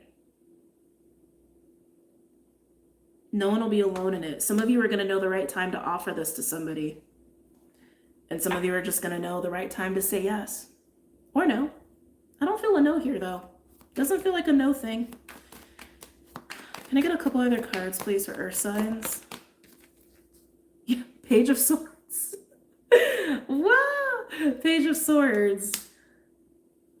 I feel like that's only supporting the communicative part of this, but it's also supporting the new perspective, too. Especially with the ace being there. This feels like a new purpose, a new calling, maybe even a new friendship or relationship, and it's long-term and has long-term implications. I want to get one more. I'm a little overwhelmed. Can I get one more, please?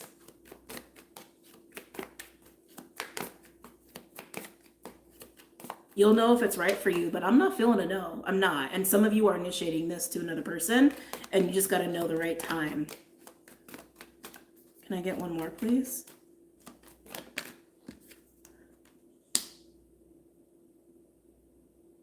Putting things in perspective. 3 of Swords. Not what I would have expected here. That 3 of Swords feels like the discomfort of the honesty card.